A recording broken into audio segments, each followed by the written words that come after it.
Ahoy there, I'm Mr. McFacepunch. You can call me Chainsaw, and today I am joined by a dear friend, Otoako.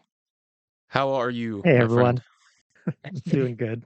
If you've been around, you've probably heard me refer to Otoako like during my lore runs and stuff like that, because he has been a pretty good friend since before my YouTube started. In fact, I actually went to him for advice before I started my YouTube. So Otoako is an OG. He is also like a legitimate giga thinker when it comes to Dragon's Dogma stuff. That's like part of why we get along so well. Like he always has something thoughtful to say. And you might have seen that in some of my lore run comments. Dude, like he legitimately thinks things out and always offers like if it's not the orthodox, he can either like articulate the orthodox perspective really well, or he has a well articulated alternate view, and it's just always something really good. So I he try my joins me best. today. Yeah, yeah. He joins me today to delve into Dragon's Dogma 2 Dark Arisen speculation. So I put out one video already, but we got a bunch of new information with the Capcom Spotlight. They also updated the website and they gave us a whole blurb about the story. And then they gave us something on the Arisen, something on the Fallen Dragon, and then nothing on Ire. Like the thing they gave us on Ire was literally, we don't know who this lady is. We don't even know who put her in the game. So Just got some let's nicer pictures of her. Yeah, right. And that, like they literally said nobody knows anything about this lady. So let's go through that and then we'll use that to sort of couch our speculation. Okay, so starting with the story portion. The northern region of Norgan, a once thriving land torn asunder by calamity. Deep within this forsaken land, a cursed dragon's heart begins to beat again, reanimating its lifeless corpse. As it awakens, it lets out a roar that strikes fear across the land, almost as if in response to the call, another Arisen appears. When their paths ultimately converge, a darkness beyond reason shall be unleashed. Far from the threat of the Royce dragon lies another tale of ruin, tucked away in the far northern reaches of the realm. Okay, so let's dig into this and then we'll move on to the characters and stuff. So first thing that really stuck out to me and had me questioning everything is them using the term Royce dragon. What do you think Yeah, about that? yeah. I think that might actually be the name of the current drag or like of the Dragon's Dogma 2 dragon, sort of like how Grigori was Darker is or sorry, Dragon's Dogma 1. Royce might be the name of the Dragon's Dogma 2 dragon. Yeah, yeah, it does Like feel like I that. think it's like a confirmation of the name, right? Like So there's some weird things with that, but like first of all, the like other languages do not have the term Royce dragon in it at all, which makes it feel I like did not it's know. yeah. So like the Japanese version, it just says Ryu with like it's just dragon. They do, he's just the dragon. It's not Huh. the Royce dragon. It's literally just dragon. So this feels like it's almost trying to rebrand the dragon because we were calling him just the dragon, and Dragon. it's like Yeah. yeah, that makes him feel like the head honcho, but like also it doesn't have a whole lot of identity. But also, Yeah. the issue with it is that Phasis calls the lesser dragon that he makes at the end of Dragon's Dogma 2, he calls that the Royce dragon. And it's like Right. he was really confident about it too. And it's like, okay, a lot of people are saying, well, maybe he was just mistaken and like that he just didn't know that wasn't the true dragon. But that feels really wrong since Phasis is presented as this like deep thinker, know everything guy. So like him like there are mosaics of the true dragon. He should know what the true dragon looks like. And on top of that, they literally made a lesser dragon already. Like in the forbidden research lab, they already made a lesser dragon. So he definitely knows what a lesser dragon looks like. So he should be able to look That at is a that and good be like, point. yeah, right? So he should be able to look at Like, that and be like, "Oh, I messed up," you know? yeah, it's weird because he does also look surprised when the real dragon comes out and crushes it, Yeah, yeah, and which he's is like, that "Oh, is a great scene. I still yeah, really that love is a that really scene. good scene." Like, it's oh, no, yeah, that scene is so good. It's like the actual truth of the world is stronger than this, like, little wimpy imitation, you know? So, like, it's a good scene to Right. watch, and it's, like, deeply meaningful. Uh, 'Cause I can't but help but yeah, wonder, it's like, is he calling it Royce to be like, I am trying to name it Royce because that is the name of the dragon, and if I can, like, pretend and give it a name, we can use it as, like, a fake placeholder in changing the ritual? yeah, yeah, so yeah, 'Cause I that wonder if does that's what seem it is.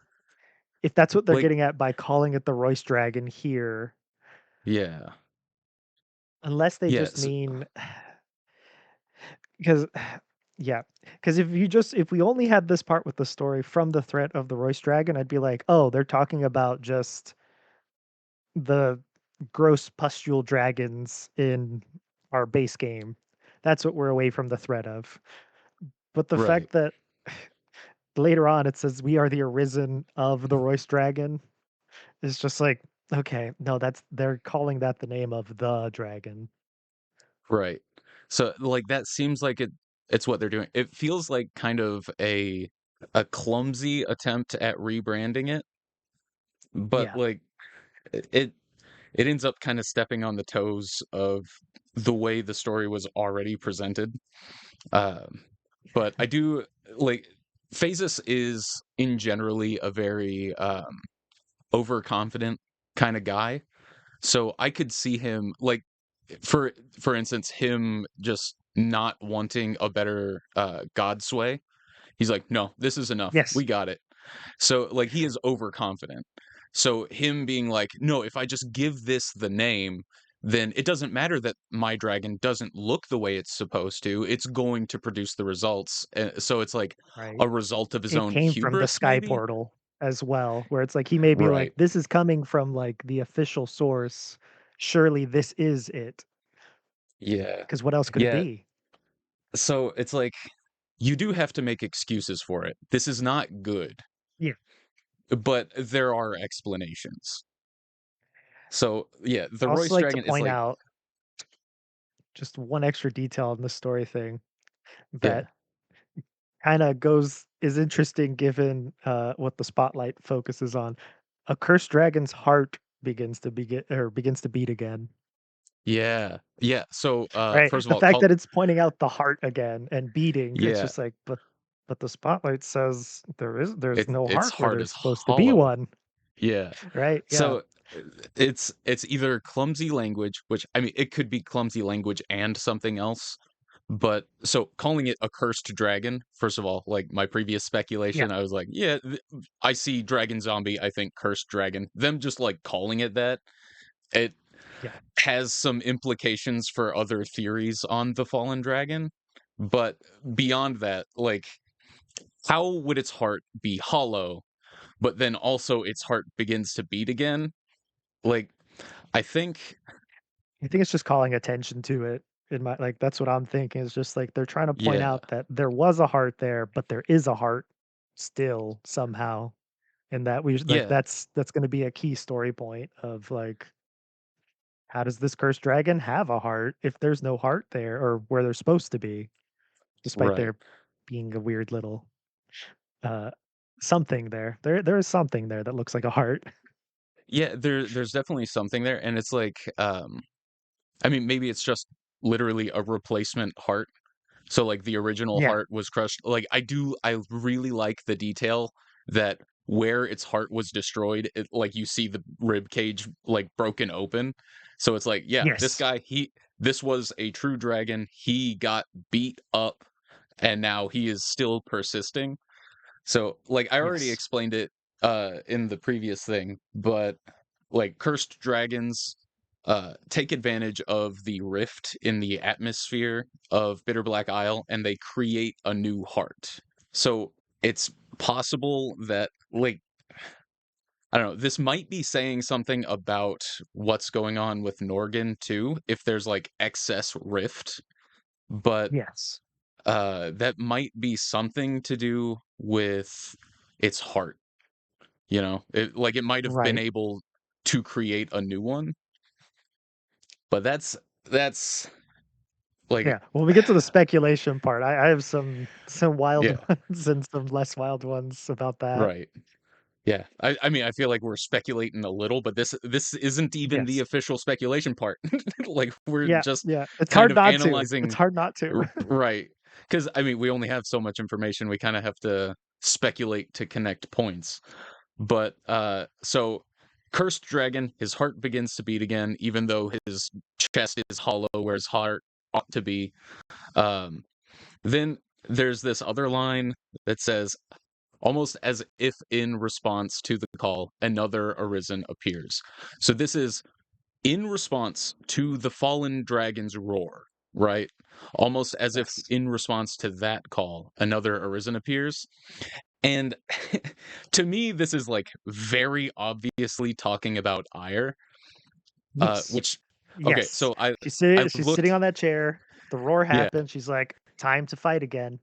yep. Oh, time to get to business. But like, so I've seen other people say, no, the another Arisen is talking about the player character, and it's like, no, I don't. You're kind of trampling over the word another because that means Yeah. one that is not the previous, you know? Yeah, We because we are have the a Arisen. right, and then there's another Arisen. Yes. So the people that like really want ire to be a pawn, uh like I think they're coping a little bit. I it's okay. I'll say this. There's a world where air could have been a pawn before. Yeah, for You sure. know, within the lore, that could still be a thing, but in the current now, she's definitely not a current pawn. Yeah. I mean, She's like 100% an Arisen now, but, you know, she could yeah, still have a history of being a pawn, but right. Yeah. yeah, she's That's not out of 100% the question. confirmed. Yeah, an Arisen now. Yeah. Even if that like kind of feels because generally when you're doing speculation, the more complex you make the story, the less Yeah. likely it is to be true. But then if we look at Dark Arisen 1, the story with Ulra, Yes. it's like nobody would have guessed that. And before Dark Arisen, if Yes. somebody would have told me Ulra's story, I'd look them dead in the face and tell them they're smoking crack. Because, like, Yeah, that's not what how do you that mean? works. It's Right. What do you mean a pawn became human, died, and then their soul possessed and arisen, yes. and now that like that you can't just do that. Like that's insane. So Right. We so knew it for before Dark Arisen that pawns could become human, right. but that's about as far as we knew. It's just bestow a spirit. That's as far as it went. Yeah. You look like you're arisen and then become human. Yeah. So Ire being like a pawn who underwent bestowal, became human, and then became arisen, that's not out of the realm of possibility. Still very possible. Yeah. The fallen dragon, a second dragon, its heart gone. It now wanders the earth as a lifeless corpse. It is said to bring about ruin and destruction, straying from the order that governs all things. It's interesting that it Oh says yeah. a second dragon. Yeah. Like Yeah. So it's that's like fascinating. And but then also says its heart's gone, despite the previous thing saying its heart beats again, right? Like we right. keep getting this emphasis on its heart and how it's both gone and still there. Yeah, it's that's definitely strange. Well, and like you can literally see the glow in its chest. So Yes. it's like something's in there. But I I guess it's not a heart. Um, Or but it's not its original heart. yeah, right. You do see, like, for a brief second in the spotlight, whenever he's charging up his little smoky breath, the same way that you Yes. see, like, the dragon's chest light up, like the fire starts in his heart and then it like moves through his mouth. Uh, that smoke starts in his hollow chest and then he charges Mhm. it up and spits it out. So I don't like there's something there, but Yes. yeah, Fallen Dragon, super cool guy. Very super cool guy. Yeah. His undead are also really fascinating to look at because they look Yeah. almost ghoulish, and some of them even look like vampires. Not to say they're vampires, it's just like, your Nosferatu style vampires. Like Yeah. some of them do have like traits of that. I don't think they're gonna be vampires. It's just visually, it's interesting that like unlike normal undead, they're more twisted and warped. Yeah. They almost kind of remind me of like the Draugr from Skyrim, where their Yeah, skin is like yeah. still like even though they're like undead and bony, they're still their skin is still on there. Is like I don't know. Like visually they look like Draugr. But yeah, those guys are really cool. Also, one thing to point out, the cursed dragon in Dark Arisen, he's like one of the only dragons that like have attacks that aren't tied to their element, and it's like Yes. specifically because he's undead, right? So now we see the Right. fallen dragon and he kind of matches that energy. Also, I don't know if you noticed all the bone splinters sticking out of like his arms and his back and all of that. It's like not Yeah, horns, it's yeah. literally It's like bone splinters. Like that's so it's raw. it's yeah. Is it its own bones or is like it has to be, right? Like, is it bone growth or just shattered bones still Right. being held in Dude, place with the muscle? that would be insane. Like what what kind of force does it take to shatter the arm of a dragon? But Right. I mean, the Arisen, you know? They're just that guy. They are canonically that guy. So, all Yeah, right. and Speaking of the theoretically, Arisen, our current Arisen is even has a stronger will than DD1's Arisen, yeah, well, or at least on par, depending on how at you the very interpret least. the ending. Yes. Like Yes. if because the ending epilogue of DD1 is like you took up the pen and wrote the ending for yourself. Uh, Yeah. and that's like author level stuff, which is like what the Great Will is supposed to do. And then in DD2, you're also like you unravel the story just at a different point. So it's like Yeah. either way, you're thwarting the Great Will. So it's like Yes. you do it in a more dramatic way in Dragon's Dogma 2 for sure. But Yeah, that's that why I is think we are stronger in 2, is just because we're able to do it from an earlier point. Like, to me, yeah, that reads as like we had yeah. I mean, more if we could do there it that there's early.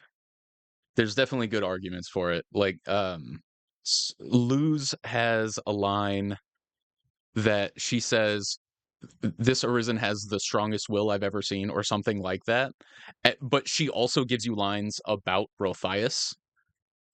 Yes. So like literally you, not even as seneschal, literally just as normal Arisen guy. She's like, nope, this will is far beyond even that. And it's like, okay, so this guy is literally built different. But yeah, so Yeah. I would entertain that argument, but I have a close connection to the Dragon's Dogma 1 guy a little more just because Oh, I no. spent Yeah, more time yeah. in there. So I would want to come up with an argument for why he's stronger, but like at least on the level, maybe stronger. Like Yeah, good like, arguments for stronger. DD1 Arisen, absolutely stronger than Rothai, will-wise. Yeah, Absolutely. yeah, for sure. Like, there's no doubt about that too. Yeah, any Arisen that can break their story is stronger than one who can't. Even if Yes. he like set the ball rolling for the story to break, but he like couldn't actually do it. Yeah, Okay. he also managed to become physical again in the world and rule again after becoming seneschal, which is like Right. that's also a wild statement of that's the first time we've heard of an arisen become seneschal and be like, "Nah, I'm gonna come back and start Yeah, kingdoms," and it's just like, usually "Okay, like the good the choice, my pro- guy." the the process for like weeding out those kind of people is like pretty thorough. So it's like Yes. someone that would be selfish like that generally wouldn't ascend to that level. But like, Right.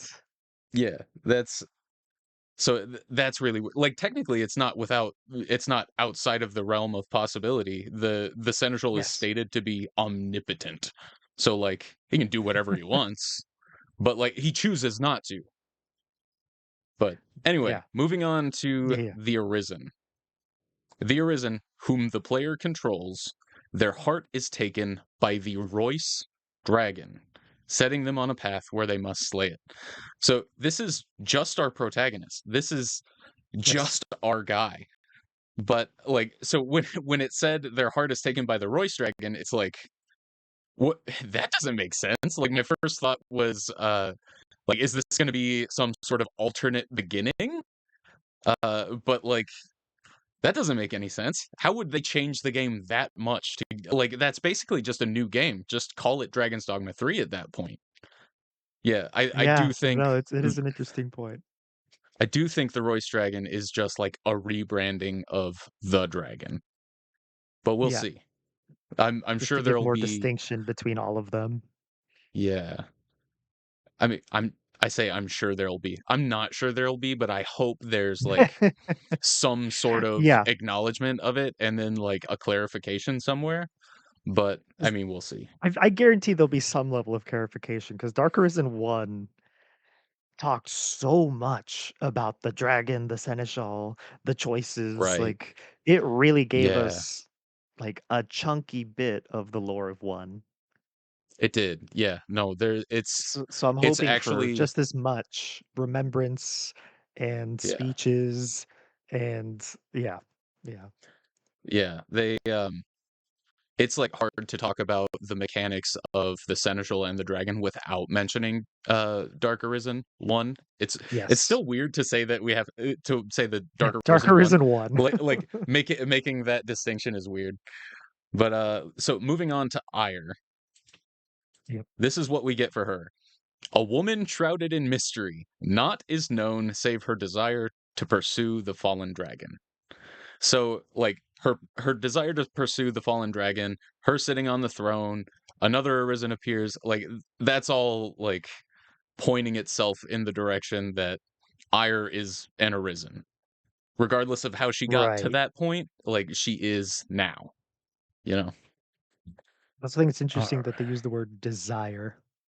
I right. think that's I think that because if you think back to Dark Arisen 1, to have the word desire, it's like, okay, we might have Yeah. a fucking love triangle here or something, or a love connection stuff going on again.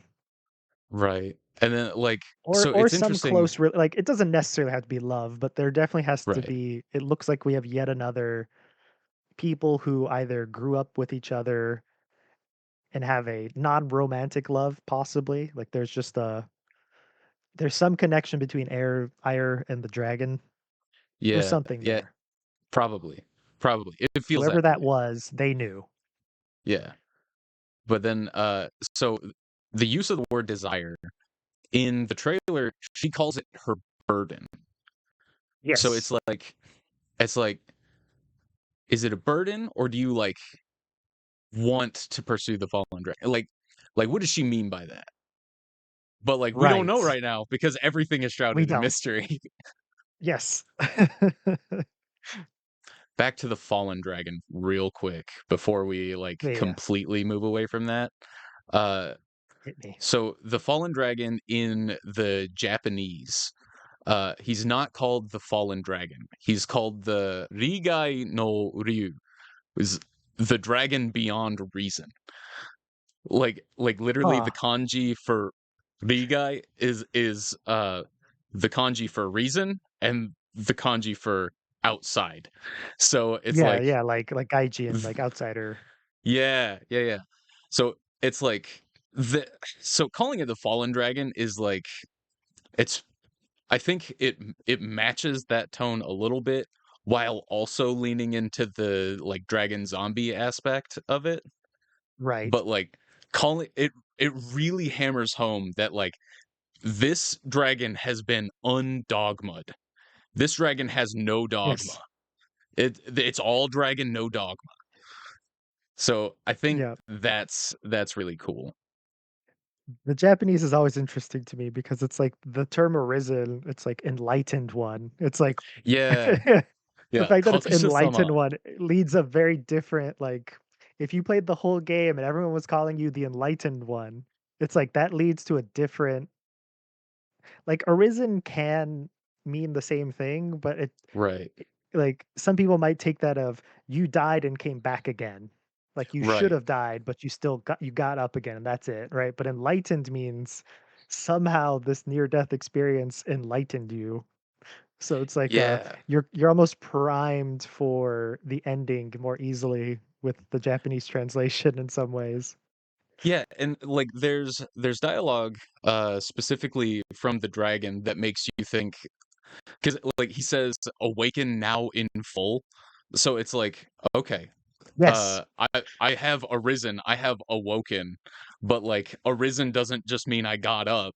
There's something more Yes. to it there. Like arisen is like elevated. So honestly, it's kind of like the fallen dragon name where it's like Yes.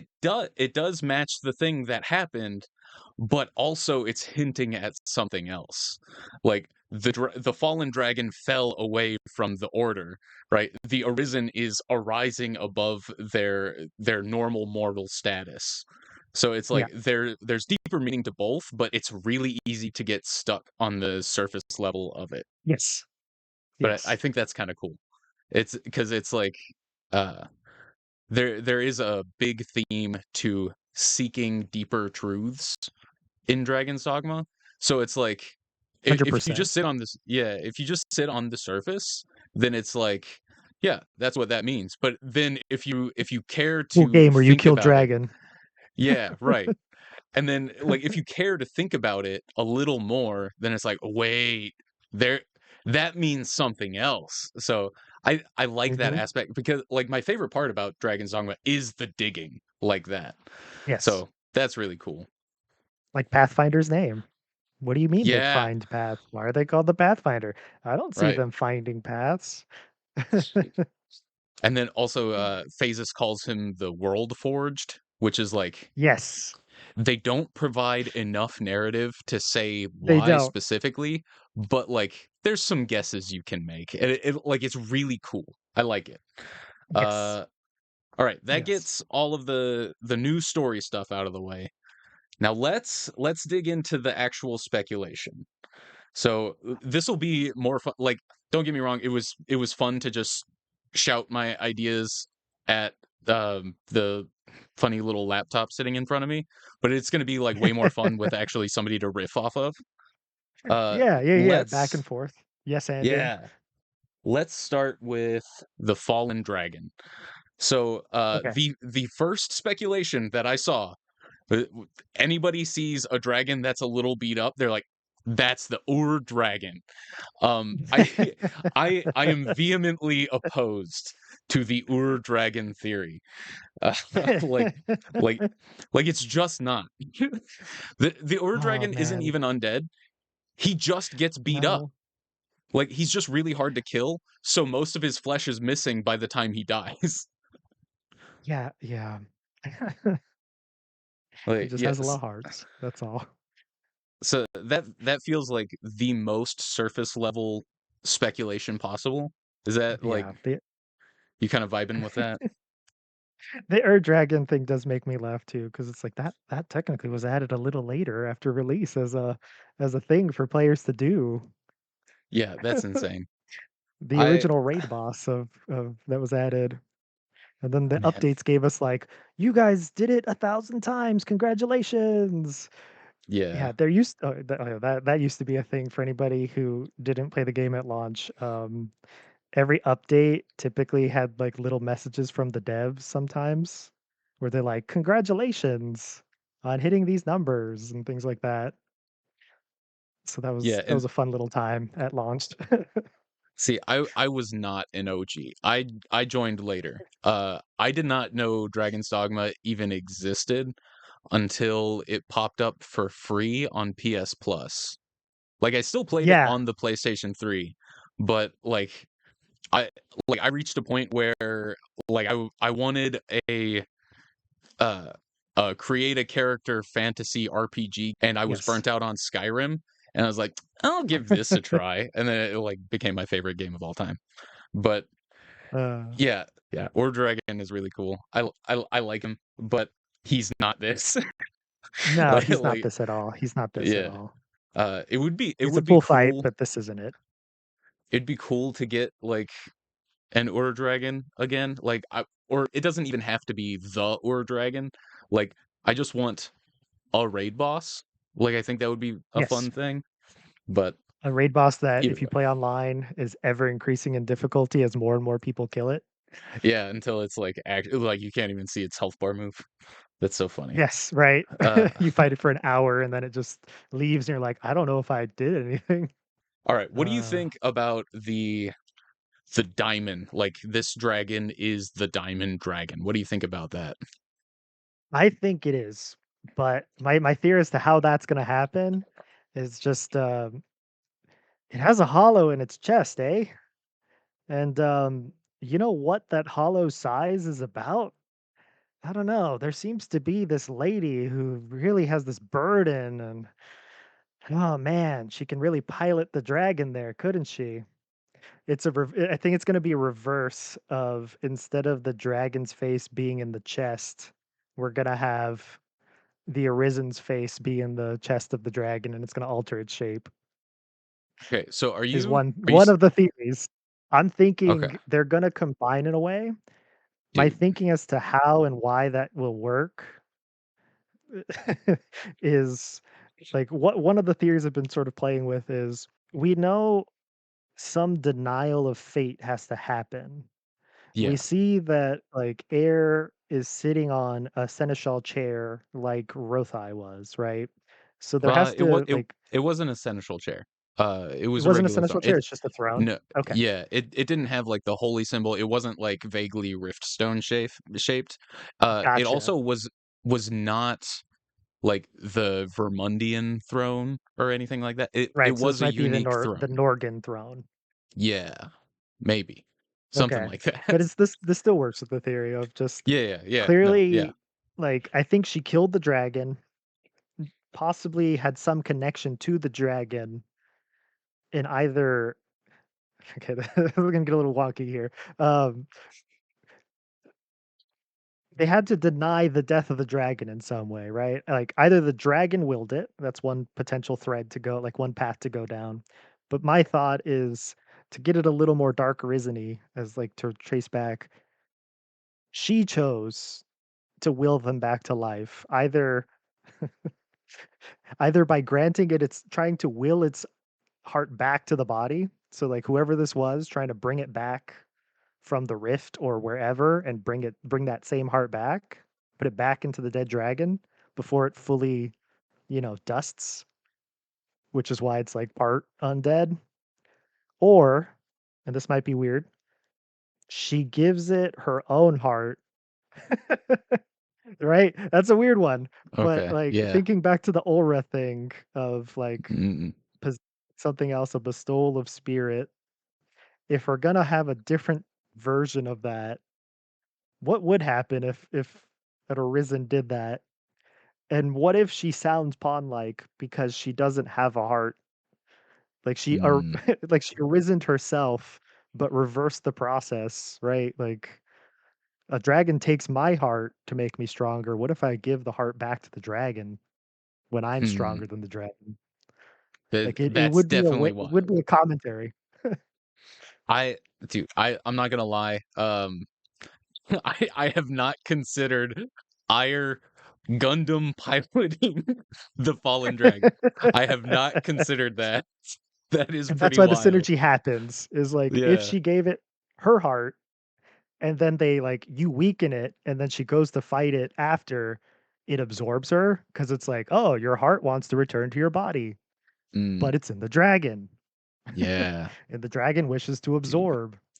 It's already wild that we got Pawn Talos mech stuff. Yes.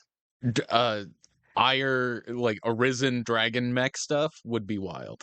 That would be Right. cool. But so what you're saying is like not that this dragon is the diamond portion of dragon or the dragon portion of diamond, but it's like a Right. parallel to it, is what you're saying. Yes. Okay. What do you think about Yes. the people who are like, no, this is literally the dragon that turned Ash into a demon? Oh, no. And No. No, that you're can't right. be it at Okay. all. Okay, good. All right. So we're on the same page with that. Um, Because how would Gret still be alive after all this time, after being turned into Diamond and then being slain by the all Arisen of right. Dark or S- oh, Dragon's well, Dogma 1 hold on. and You having like said because its spirit died when Ash yeah, went in, it because did. that's just Ash. And then after you kill it, then Ash and Gret and Aura are all gone. The three Mhm. of them, they're gone. They moved on. Like they can't be back at all. So you're right, but you said something that like I don't think people know yet. You said that the dragon that is the diamond dragon is Greta. Um Yeah. I think that's right, but I don't think most people know that. To be clear, where like this literally comes from the Dark Arisen design works. Yeah. Actually, let me I mean, even if you look at the remembrances, there's literally Gret's remembrance, and it literally states, I killed the dragon, I met the seneschal, I failed. Now in this dragon skin, yeah. Well, I no, chose so him. yeah. Um there's a lot to go with it. To be fair, that only gets you to okay, she's a dragon now. And we knew she was a dragon. But then like she also we know that she's the one that grants Ash the diamond form A wish. Yeah. through the wish, right? So then the the diamond entry in the Dark Arisen design works says for the new boss, taking from the Western style idea of demon equals dragon, I decided to make the boss an orthodox Western demon. But Yeah. just that idea alone would be uninteresting, so I gave extra meaning to the face that is often seen on the torsos of demons.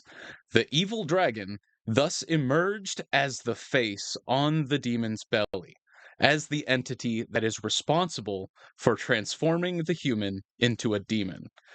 Once Diamond's own consciousness is gone, the dragon uses his body as a puppet. Thus, to fight the demon is ultimately to fight the dragon. In this way, I thought this boss would become suitable for the setting of Dragon's Dogma, and this is straight out of the mouth of Daigo Ikeno. The demon, the dragon face on Diamond, is the dragon that turned him into Diamond. The dragon that turned Yes. him into Diamond was Greta. So it is important to note, like he says, an evil dragon. Um, evil dragons aren't really a thing. Like dragons are not evil in Dragon's Dogma. No. They're amoral. Uh, this was literally the one of the first things they did for Dark Arisen. This is just the premise of the boss. So like a Yes. lot of the other like Ash, Ulra, Greta, they didn't exist as characters yet. They were plugged into this concept. So when we take those characters and plug them into this concept, Greta is the dragon that turned Ash into Diamond.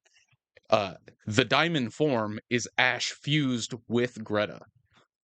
So Yes. like you said it pretty casually. I don't think most people know that.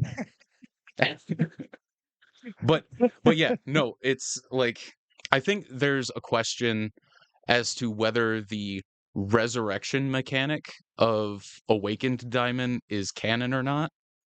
I tend to think it's not. But like if it Yeah, I is, don't think the, like, constant looping resurrection thing is canon, kind of like how New Game Plus isn't canon. right, it's like a hypothetical canon.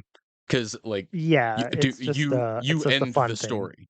Yeah. Yeah. It's like it carries off of the hypothetical that like you actually stayed as seneschal instead of godsbaining yourself.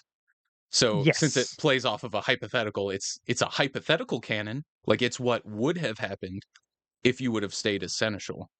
but you don't, Yes. so it's not. Yes. Yeah. Yeah. So, uh, I don't think it's canon either. Um, but, like, Like, at even most, if it was. like, once the spirits go, the awakened form happens, I think the assumption is your Arisen kills it, and then that's the actual end of Dark Arisen is you killing the awakened form, and it's Yeah. over because it's just you killed whatever remnant of, the greater order or chaos of the world of, Dragon's Dogma was left in it. You finish it. Right. That island will disappear naturally over time now because there's Yeah. nothing fueling it. Right.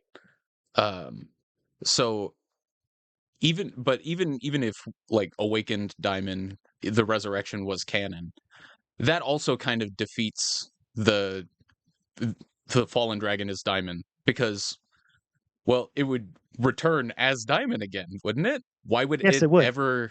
Why would it ever separate from its Diamond form, you know? Right. Like, if that form is what allows it to defeat the order of the world and create its own, then it's like, why shed that? So Yeah. it's like it wouldn't just resurrect as like a new dragon. It No. that just doesn't seem reasonable, at least not to me. No.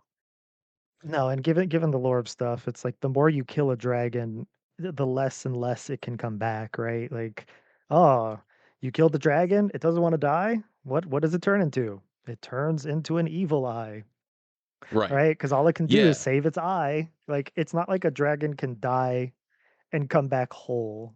Something is Right. lost anytime it tries to come back, and like Dragon's Dogma 1 really cements that of just like, yeah, there's limits to Yeah. things coming If back.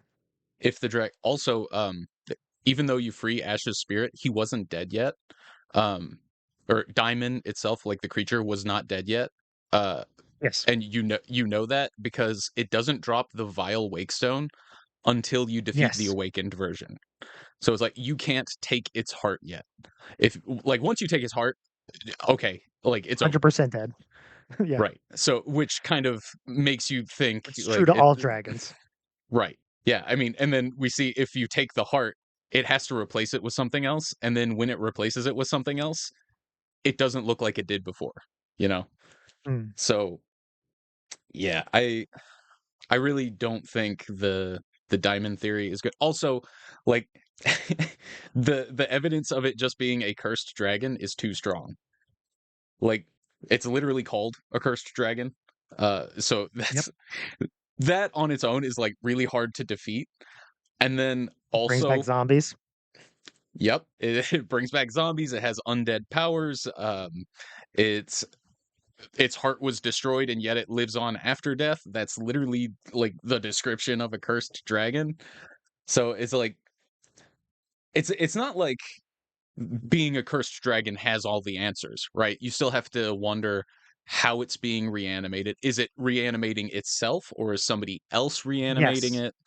That kind of stuff. So it's like it is a cursed dragon. It is like a true dragon version of a cursed dragon, but that's not all the Yes. answers, you know. There's still a lot to, No. like, think about. And I do Yeah. think, like, if they wanted to bring back Diamond, I think if they bring back Diamond, it's going to be a Diamond, not our Diamond. It's gonna be like a different guy. But if they wanted to bring Yes, it like back, it would be really good for that to be the being that is bringing back the fallen dragon. I think that would be cool. yes. Yes. If there's a Yeah. separate being, then yes. If it's air, it's gonna be that air fallen dragon combo is gonna be our diamond, if you will. Right. Yeah. That Because would be so the other sick. thought too is, right, her name's Mercy, right? Or means Yeah. mercy.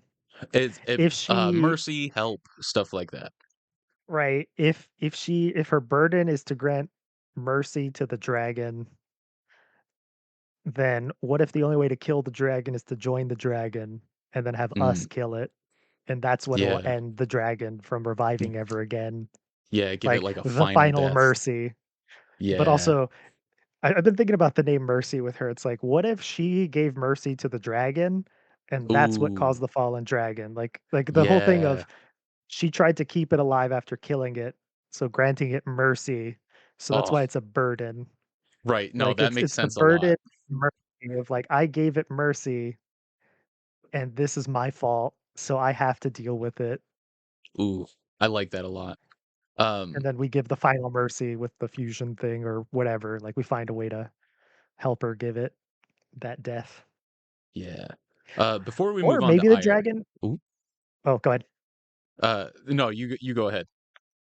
I was gonna say the other side theory that could also work too is she kills the dragon, and we know when dragons die, they often get like a sense of self returns. Like Mm, the urge from the order of the world is no longer just like pounding their head. So they'll say, oh, the truth of the world lies at the heart of everything or whatever. yeah, Then they'll say things that are more like, oh, this gives us a glimpse of like the arisen that was this person. right. What if in that final moment they're like, I'm alive, I don't want to die. And then, their will is Yeah, strong enough to keep them alive and they form a new heart that way, where it's yeah, like they were a strong arisen, but chose failed the seneschals not because of fighting, but they just didn't want to make the choice or be that. So their will was mm, strong, but the second it came back, they willed a new heart. That's one other way. yeah, yeah. That's interesting. Before we move on to ire, because that is going to be our next topic. Uh, Yeah, yeah. one person on in my comments on my speculation video, they gave one thing that I didn't think about, and it kind of blew me away until I actually thought about it, and I was like, wait, this doesn't work, and it kind of makes me sad that it doesn't work. But one person said something about the fallen dragon coming from an undead arisen. So like the arisen is undead, and then when they turn into the dragon, it's the fallen dragon. And I was like, whoa, undead arisen. But like you can't be an undead arisen. Like that doesn't actually No, work because I thought when an arisen that's what dies, drakes form. Yeah. yeah, Drakes, yeah, when worms, an and, wyverns, wyverns.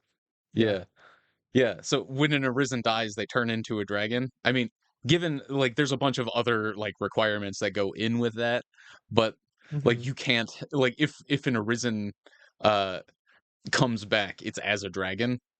So it's like you Yeah. can't have an undead arisen who isn't already a dragon, and then when they come Right. back as a dragon, it's just a normal dragon. So it's like it was one of those things. It's a good example of It's a creative cool thinking. idea. Yeah, it just doesn't work in the setting. But like that, like primo creative thinking, I liked that a lot. I thought it was worth mentioning, even though it's like it Right. really doesn't work in the setting. I do like that as well. It sounds cool, but yeah, Right. like it's like the old battlefield. Like just to bring back Dragon's Dogma 1, when you go to that Yeah. ancient, I guess is it called the ancient battlegrounds? It's the one southwest of the world by what is Oh, it, Bloodwater Beach? uh, yeah. It's You not. have that drake that forms there after you beat the dragon and like talks to you. It's like clearly that dragon or that drake died there as an arisen. Like the battle that happened in that little zone killed an arisen of the past.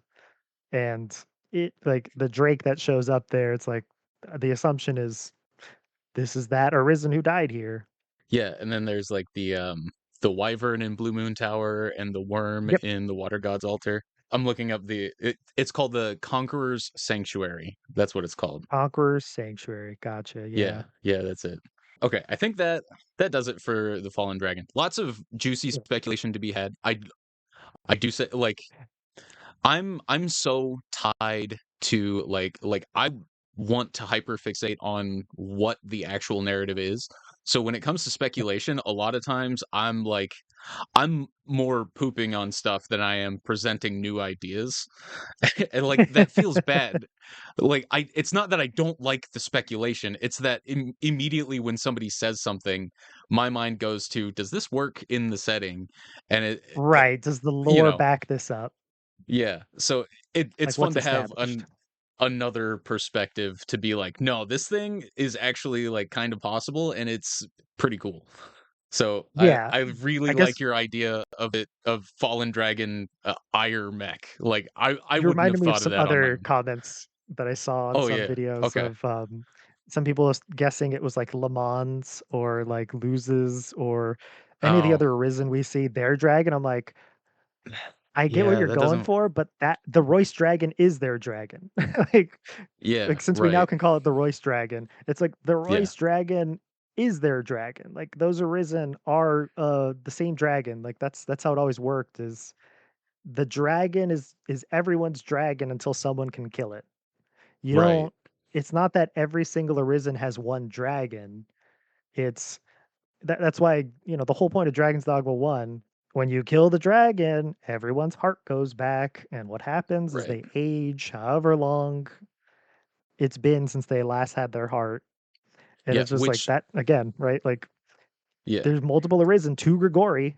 Yeah. We see Even that. though It's not even just, though like, we separate ones.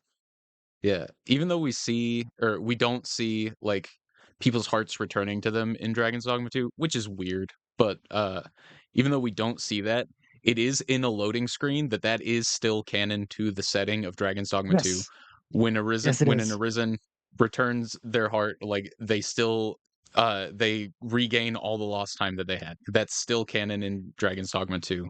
I know, like, a lot of people, honestly, using the loading screens as lore dumps is not good for player understanding, but It's not. like uh, so I understand when people think, well, this doesn't happen in Dragon's Dogma 2, so is it not canon anymore?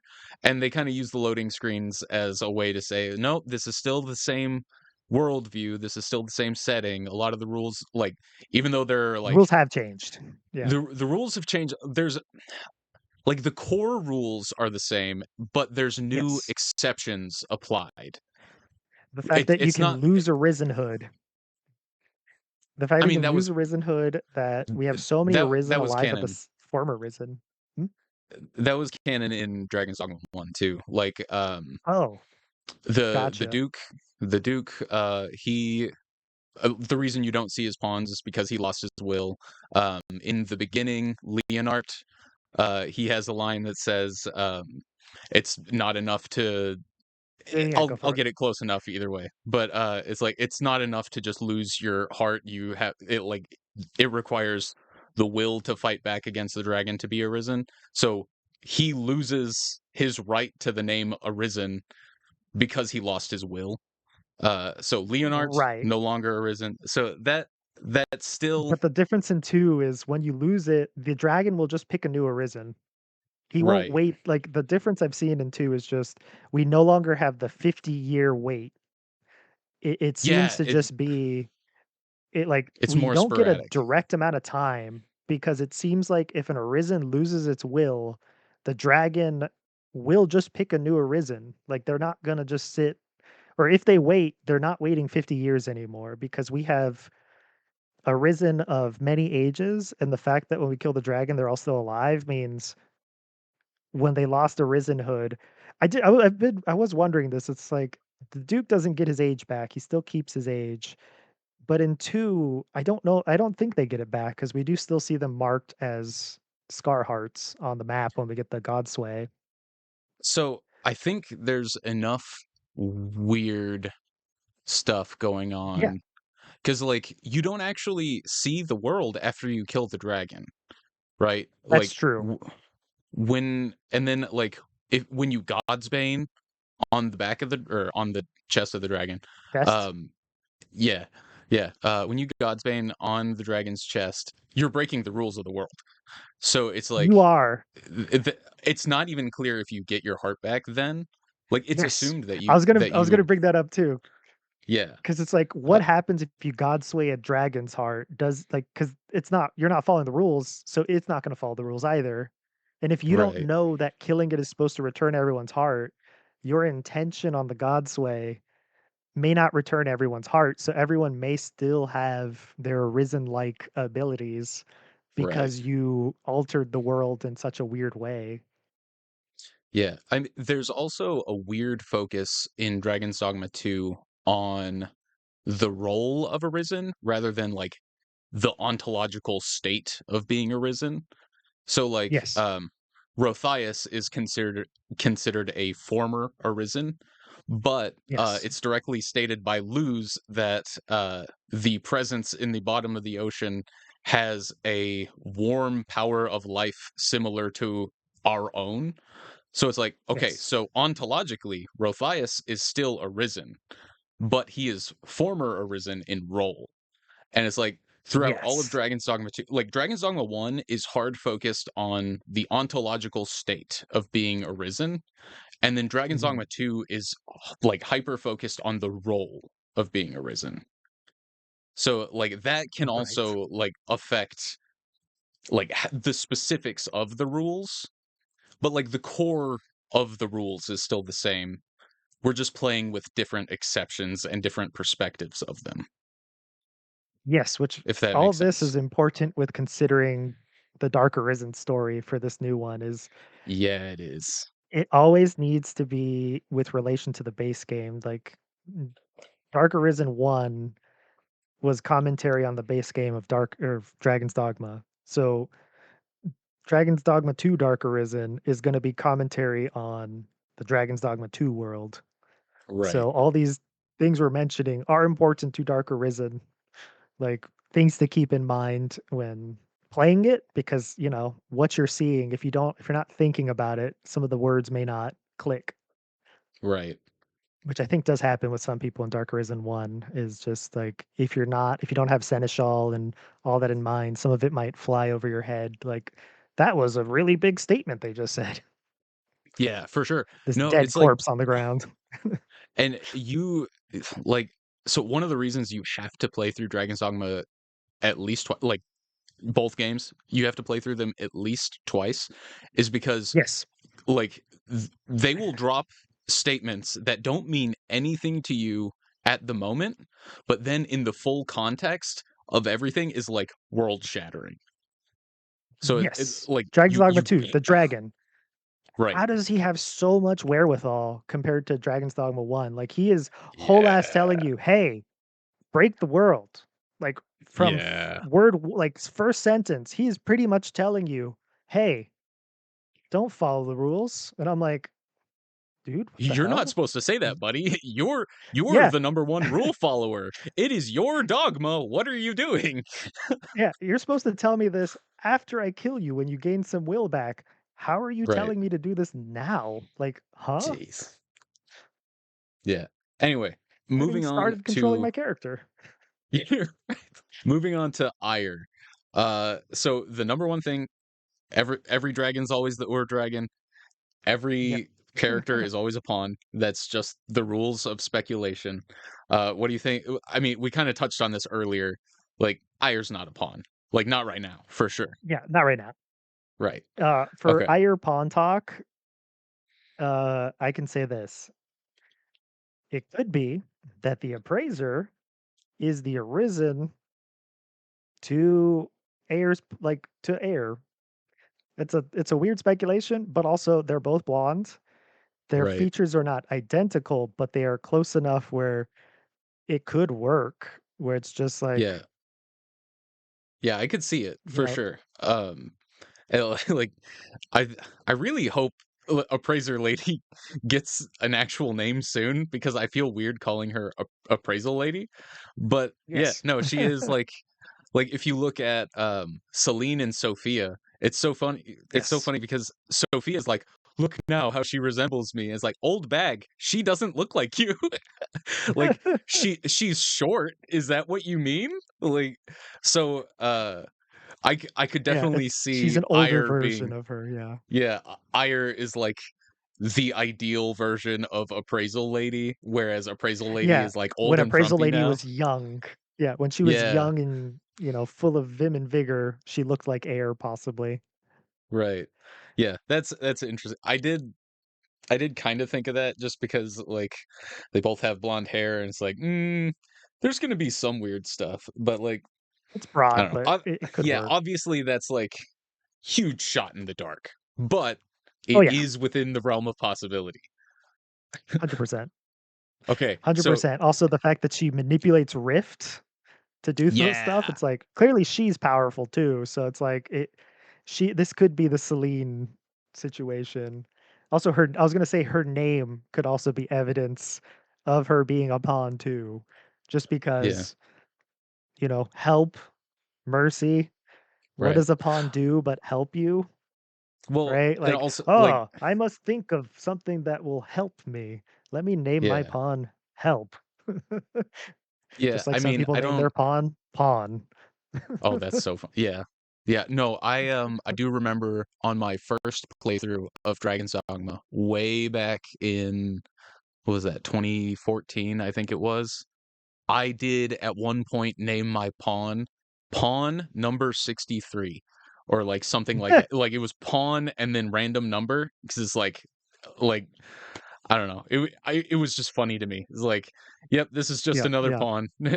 And like it worked. It got some hires, but um yeah, so Ire interestingly her name also kind of lends itself towards being an Arisen because Yes. Ire, the Norse namesake, is like a symbol of hope and life, which the Arisen is literally the icon of cosmic hope and life. So it's like it Yes. kind of fits that way. It's kind of a question like how much does the name actually play into her role?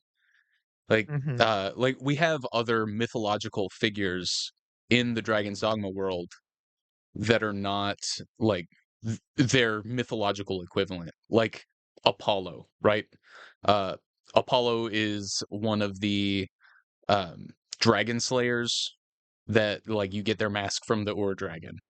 So he was just an Arisen, Ah. and Yeah, yeah, yeah. it's like okay, so Apollo's not some like I mean, I guess you could argue like the Arisen is a cosmic figure, but he Yes. doesn't play the same role. He's not like the image of a concept. He's an Arisen, you know?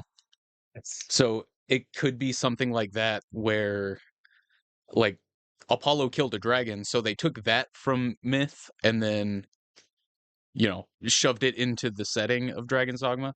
It could be something as small as that. Um Mhm. I don't know. It's hard to say right now how much her name is actually going to play into things. Yeah, and to play the, devil's advocate and do the other side, like you said, the arisen part, her Yeah. name could have been given to her by her family in the hopes that she would be the one to slay the dragon, right? So Right. to Yeah. play into both her name and the fact that it's a bird, and it could be her family raised her and trained her to be that. Therefore, what is her goal but to kill the dragon so she will forever slay the dragon that destroyed her home? Yeah. Like She's like, she will always come back and kill it. And the fact that she sits yeah. on the throne, since you pointed out that it could be the Norgan throne, she could also be royalty. She could be like a princess, like a Mercedes like character of like, hey, here's someone trained to be a warrior, actually became an arisen, and is here like the last person standing of their kingdom, if you will, of their royal family. Otto, are you trying to say that Ire is the dragon princess?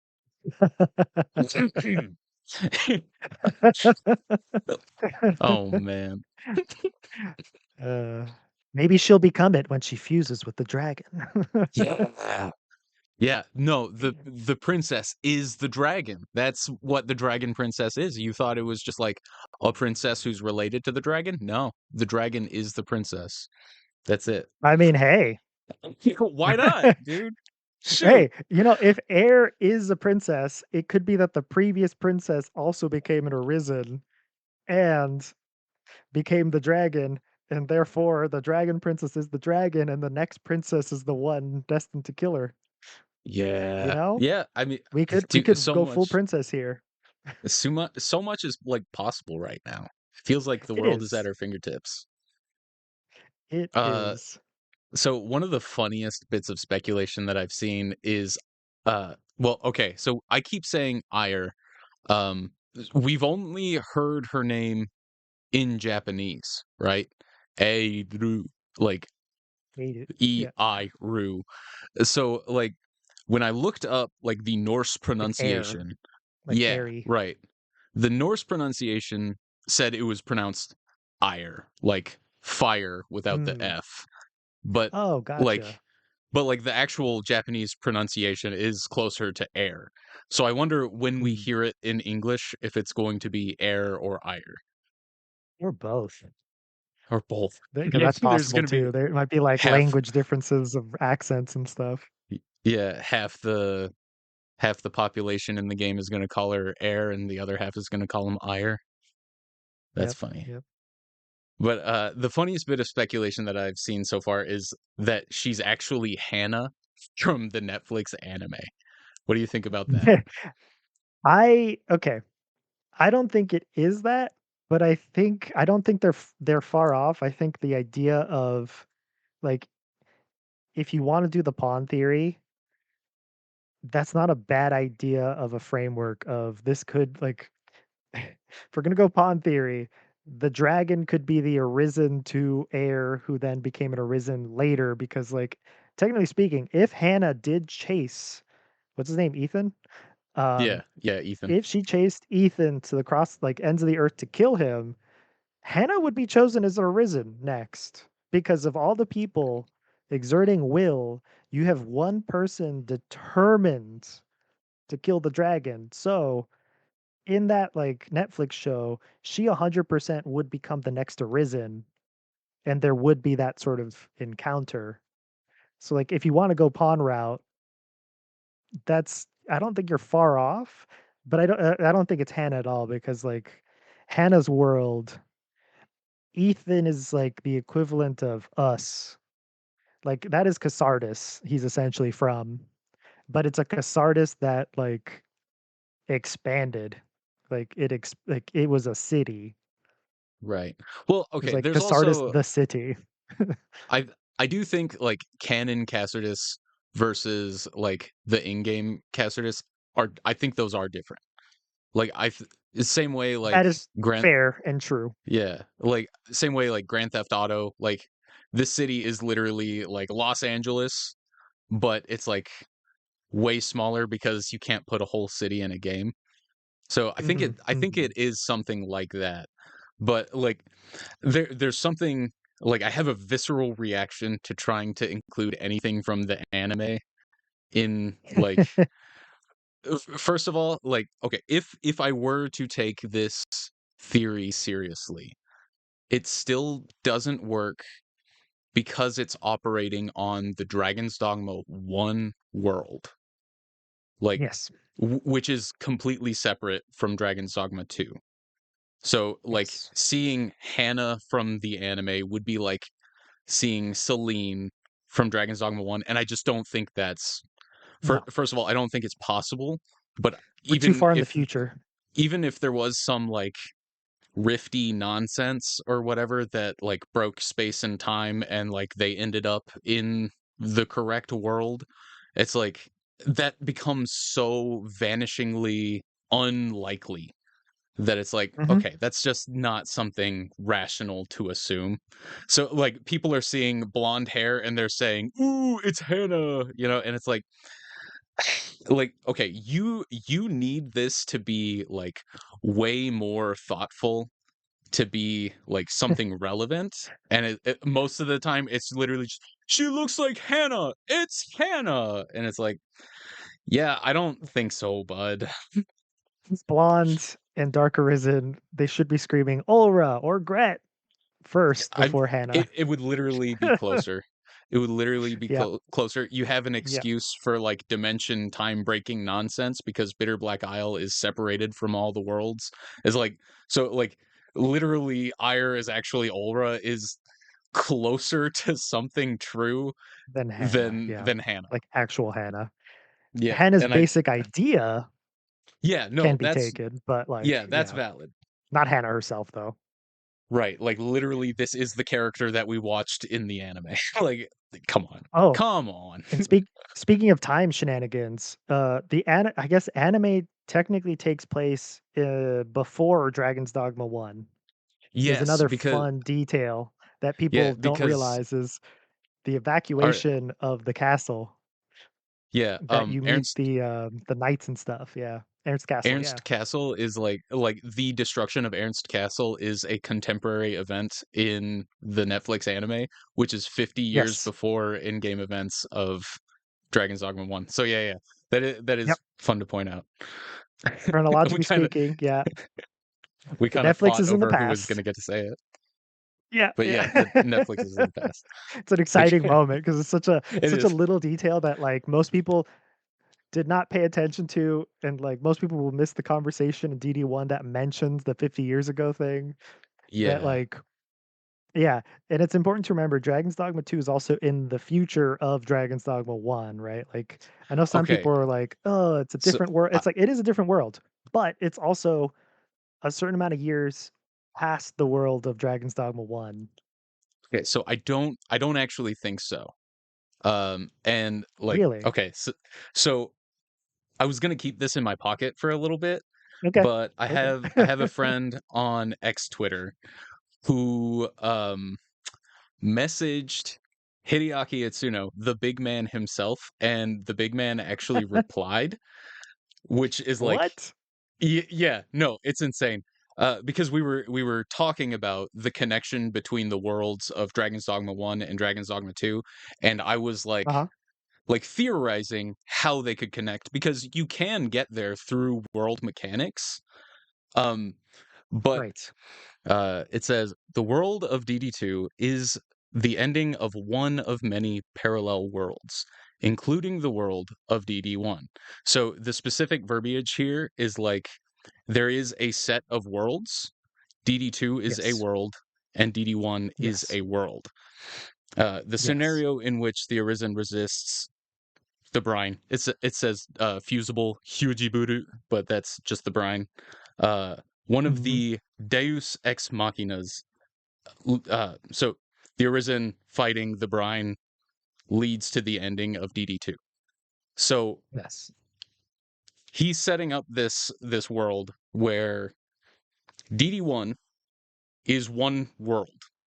This world Yes. contains many worlds. So he's doing like he's using Sekkai as like the multiverse kind of Sekkai. So Uh-huh. DD1 DD1 is its own separate multiverse from DD2. Ah, interesting. Yeah.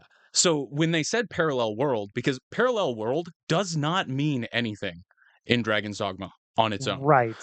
Literally every Right. game is a parallel world, and they're all the same to an extreme degree. Like literally the placement of chests. So like just being a Yes. parallel world doesn't mean anything. But if by Okay. world you mean multiverse, all of a sudden Each it's like, world is its own oh, multiverse.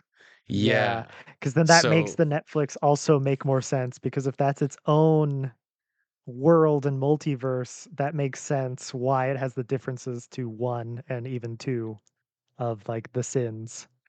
yeah. So, like, I think, like, even within the multiverses, because the Great Will still would be Still outside of presides the over all world. of it. Yeah. Yes. So, like, the core rules would still be the same for each multiverse, but then, like, Yes. yeah. So it's like they're all bound by the same dogma until they're not, right? Yes. So they'll all generally follow the same rules with some But like that accounts for the slightly variance. yeah, it's like the slightly different exceptions and such are found through different Yeah. perspectives because they're different worlds. So yeah, That would also make sense why Grand Soren, its layout is different, right? right. Because I know some people try to, like, align the maps and try to Yeah, be that like, doesn't "Casardis should be over here."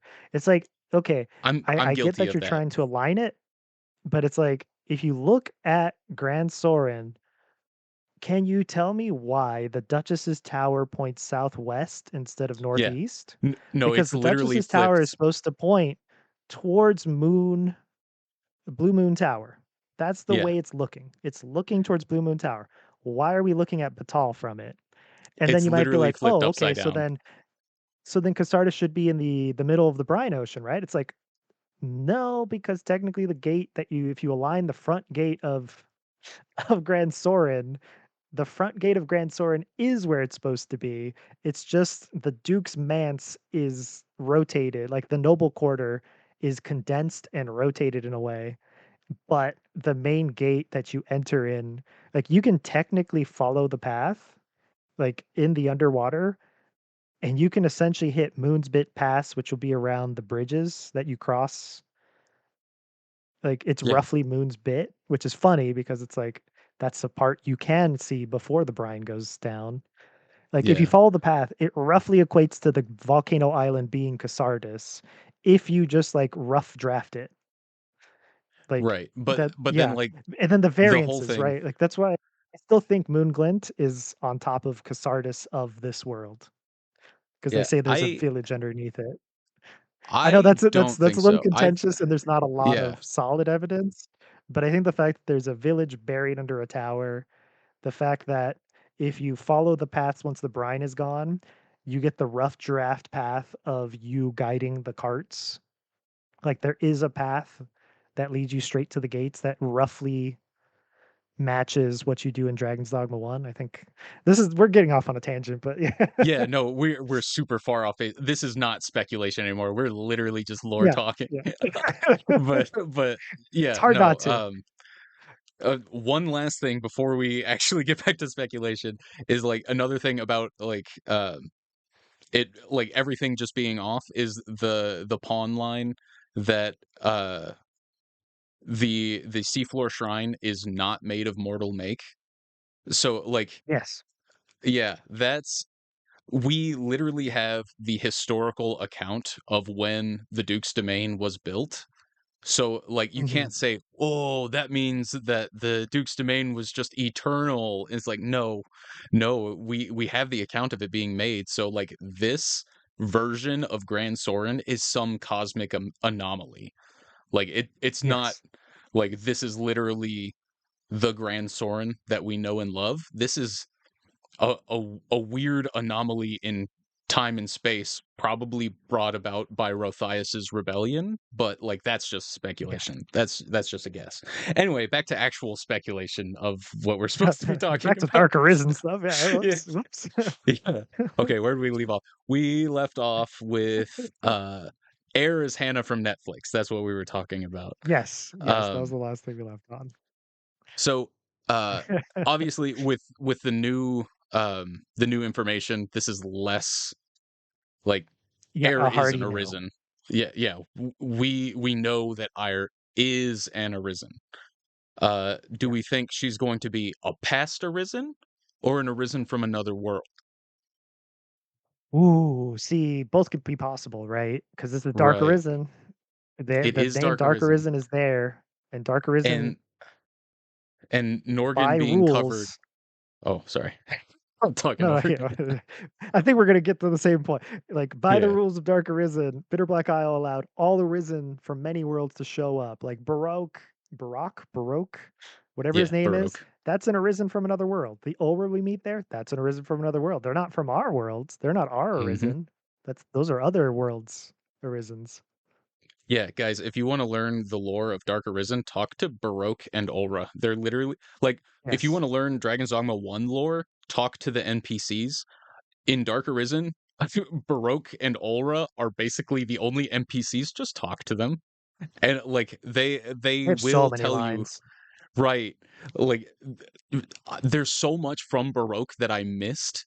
And it's like when I went back with my new intentional approach to NPC dialogue, like there was so much that I was missing. And it's like, oh, okay. Things like actually make sense now. Like they gave you enough narrative to connect a lot of the points. Like Mhm. there's still some stuff that you can't get without external sources, Yeah. but like for the most part, just engaging with what's there gets you there. Yeah, and then my advice to everyone who wants to do that, the new dialogue comes anytime you kill a boss that gives you a trophy. So all the trophy bosses are the key like moving point of okay, you've unlocked the next set of dialogue once you kill the big eye. You unlock the next set of dialogue when you like any trophy you get Dark Arisen related will unlock the next set of dialogue for sure. It's so that's definitely true with Aura. I think Baroque might update a little more frequently than that. Oh, Um, well, yeah, he has a couple of just like meet him yeah, a couple because times between each key thing. yeah, like so he pops up outside of like the little refuge places, and he Yes, pops up yes, inside of each time those. he pops there. That's a good point too. Yeah. Every unique So, appearance of him has unique dialogue to it as well, and talk to like him the first multiple time. times. He doesn't just Yeah. have one line. You have to keep talking to Yes. him, and he'll keep telling you things until you get repeated dialogue. That's how you know you've exhausted it. Some of them are really long too, so Yeah, they are. Dude, he gives you such good lore dumps. Okay, so uh, Past Arisen or Arisen from Another World both kind of work. Like yeah. all the rifty nonsense in Norgan lets you know that like something breaking space and time is going on. Um, Yes. so it's like possible, but then Yes. like I don't know, there's some other things that I'm gonna ask about a little later that might play into this, so I don't want to dig too deep into it right now. But So like the there questions are about reasons. Norgan or Yeah, Vernworth? yeah. So we'll get into that. But like between the two, like I don't know, I would be hard pressed to say which one I think is more likely. Like I think Right. like Past Arisen feels more normal than Yes. Arisen from Another World. So I've leaned towards that in likelihood, but My vote is also both. yeah, both. Yeah, A past a Past arisen from Arisen another from Another world. World. Exactly. All right. Good. We're on the same page. I feel like that might be the most likely thing, especially because it's called Dark Arisen, so it's just like Right. it might just be another world's yeah, which Yeah. is again why we get the Royce dragon specification. Right. So, okay, if Ire isn't Arisen, why have no pawns? Arisen have My pawns. This is rule. yes. What if Dragon Man is her pawn? Or not Dragon Man, That's Beast Red crazy. Man. Beastford Man. What if Beast Red Man looking north is her pawn? Very possible. Because the question is, Uh, who's gonna take us to there? Like, who's gonna bring us there? Is it gonna be the Beast Ren guy? Because if it's the Beast Ren guy, then that very well could be her pawn. Or if it's Dark Arisen, that could just be another Arisen. right. Right. As We weird do as that see sounds. we do see a pawn in promotional material that is literally just Yes. that guy. We Um, do, we do, we do. but that is promotional material, so it's like I don't know. It's hard to It's say. hard to say. Yeah. She also just might not have a pawn. Like I know in there are some reasons. images, there's like a beast ren at the settlement, at the Norgan settlement. There's like a beast Oh ren yeah. standing at the side. I'm like, that could be your Hmm. pawn, or just Could be. a Norgan resident. Yeah. I mean, and there's like okay, so in Bitter Black Isle, when your pawn dies, the only connections to the rift that you have are the ones that you force. So like Yes, most Arisen, if they lose their pawn in darker in like Bitter Black Isle, they don't get them back. right, because So they're not us. right. They can't do that. They're they're not literally built different. So it could be something That's a good point. similar to that, but yeah, I mean, there's literally infinite possibilities, so it's hard to say. Okay, Oh, here's something. Uh, the first thing that they posted, like the first overview of Dark uh-huh. Arisen 2, they called Ire enigmatic. And now Yeah. like she's a figure shrouded in mystery. What do you think is going to make her enigmatic? What makes her an enigma? Ooh, that's actually a really good one. I think it's just gonna be her origins and how she keeps showing up. There is a chance she might appear as an apparition to us before we fully meet her, like, physical body. Yeah, if Because there's Dark like Arisen 1 had a lot of, like, ghostly apparitions in it telling Yeah. us the past. So it could be that. It could be the thing of the enigma is what's her relation to the dragon? Right. Yeah, I mean, if the dragon is beyond the reason of the world, and she's the arisen of that dragon, then, like, okay, we don't know why she's beyond the reason of the world, but she is. And, like, to Yes. me, that, like, lines up with what we've gotten so far and, like, the general setting where, like, okay, something broke her out of the reason related to the world, like, or the Yeah. reason of the world, you know? Just because something you said earlier kind of sparked a little thread. Fallen Dragon. Yeah. What if Air's pawn was absorbed to become the heart of that dragon? Just a thought. Ooh, gross. Yeah. Made of rift and a rift heart. Ugh, especially if she's a successful Arisen, because Yes. so, okay, what you need out of Rift to, like, create the heart is specifically the will within it. So, Mhm. like, we see Wakestones driving the Talos, right? And he's driven by the Yes. brine. So, our pawn being able to drive the Talos is because our will was within them, and that's revealed, Yes. when we kill Nex. So, Yes. like, if her pawn is a successful or I mean, if she's a successful Arisen, her pawn will have absorbed some of her will. So Yes. that will be nothingness plus will, which is what you would need for that to be a heart. 'Cause I was So thinking exactly of yeah, Talos because our pawn is just standing there, and then suddenly they're like, "Huh?" And then get sucked yeah, into it, and it's just like, yeah, what if that happened with the dragon, though? right. What if it was just like, "My heart's gone. I need one," and then they just take that pawn in Yeah, that fits really because dragons so can okay. take command of pawns, right? They can, and they do very frequently. So that would answer the question of like how it would make a replacement heart because like in Bitter Mhm. Black Isle that's easy. The atmosphere is literally filled with the souls of Arisen from like countless worlds. So like Yes. that's easy for a cursed dragon. But like in a normal world, in a normal setting, like you can't just do that. You don't have the right resources to do that. But No. the pawn before they become human, but after they receive will, that's prime material for being made into a heart. So that's crazy. I like that a lot. Yep. So Norgan, why did it get cut off from Vermont? Is it related to the fallen dragon, or is it like separate? What do you think? I I think or okay, I got here's a wild theory Okay. that could also explain some stuff in the base game.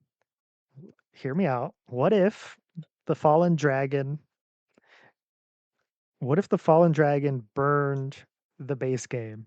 Just lit fire to it with its blue flames, purged the world. And what if the Pathfinder said, "Nah, I'm locking you in there." Just like it did Rothai, Mm, it just said, "No, we're locking off this part of the world away, and I'm gonna undo all memory of this." Because we know the Pathfinder can alter memories. right. So what if he undid all that? And the reason we have leap worms lingering in the little nooks and crannies of darkness is the Pathfinder just missed some parts. What if, like, the leap worms being there is a sign that the dark arisen part, like, infected part of the world and wasn't fully disinfected? Yeah. Kind of a wild Yeah. So theory, but it's like it is the other wild. supporting part of that is like the trailer does say find the truth about Norgan, and then it pans Right. immediately to Vernworth on fire, and it's just like, are you saying that Norgan being sealed off is because of this? Like, are you telling me the actual story trailer? Like, are you giving it away? It could be a it could be like a thing of, oh, we're gonna make you think that, but really this is gonna be after you find the true form one, it's gonna change the base game world and include harder monsters in the base world, which other theory for why Vernworth is on fire is that it's like the equivalent of the Bitter Black Isle quest board stuff invading the base game. Yeah, Is like they decided to make it more like make the meld more seamless instead of just quest boards that add a couple enemies in one area. yeah, right. Yeah, So so that that's my thought of like why it was sealed off. Maybe like one possible. yeah, I think, that's definitely within the realm of possibility because, so I don't wanna get too much into the nature of the Pathfinder, otherwise we'll end up talking about lore for another hour Yeah, before we yeah, get to more that's a whole speculation, we gotta talk about but Dragon's Breath Tower, the statues of the fucking yeah, Pathfinder everywhere. We're gonna bring ye them up again later when we talk about the fucking 12 trials. yeah. So, the Pathfinder, he the statues do have a dark symbol on the chest, so he also, like, he calls the brine his children. So he's obviously like dark Yes. aligned. He's connected to the rift, like He's the because opposite of the seneschal because his right, little cool chamber is at the bottom of the brine. yeah. So he obviously has like really strong connection to rift. So that Yes. might give him like we see him do like the funny mind manipulation stuff, but rift is also like the totality of potential time and space. So that would give him dimensional manipulation kind of abilities, you know? Mhm. So, like, because he's not a seneschal, it's kind of a question of whether he would be able to create a dimension, but like locking something off feels like it would be within the realm of possibility. Right. Connecting it to like the burning Vernworth is like that's a good thought because obviously we do have the question of what's going on with that, and that kind of answers both of those questions at the same time. Yeah, yeah, because I was thinking about that, it's like, they could literally just be the same, like, reason and whatnot, Yeah, and that's why, like, I had another theory of, like, how do we access it? This I know this was a later point, but it could be, like, if it's sealed off by the Pathfinder, if we need the God Sway to enter it, that would also make sense if the Pathfinder right. sealed it off and it's the God Sway that lets us pass. Yeah, 'Cause that yeah, that would makes further sense. be evidence. We don't know yet, but, like, if we need the God sway, if that's the you have to reach this part of the story, then that pretty much guarantees that the Pathfinder sealed it off, Yeah, yeah. because that's how you So undo his seals and whatnot. I do feel like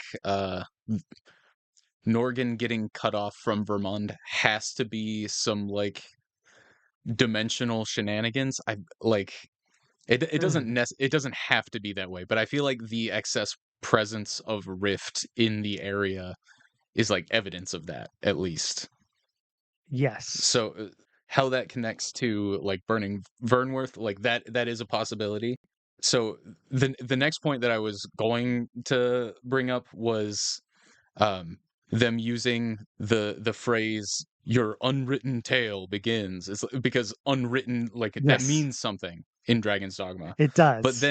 But then they like hard stated that the fallen dragon is beyond the reason of the world, and it's like, "Oh, okay. So yeah, the tale is literally unwritten. That's not just promotional language. They really mean that."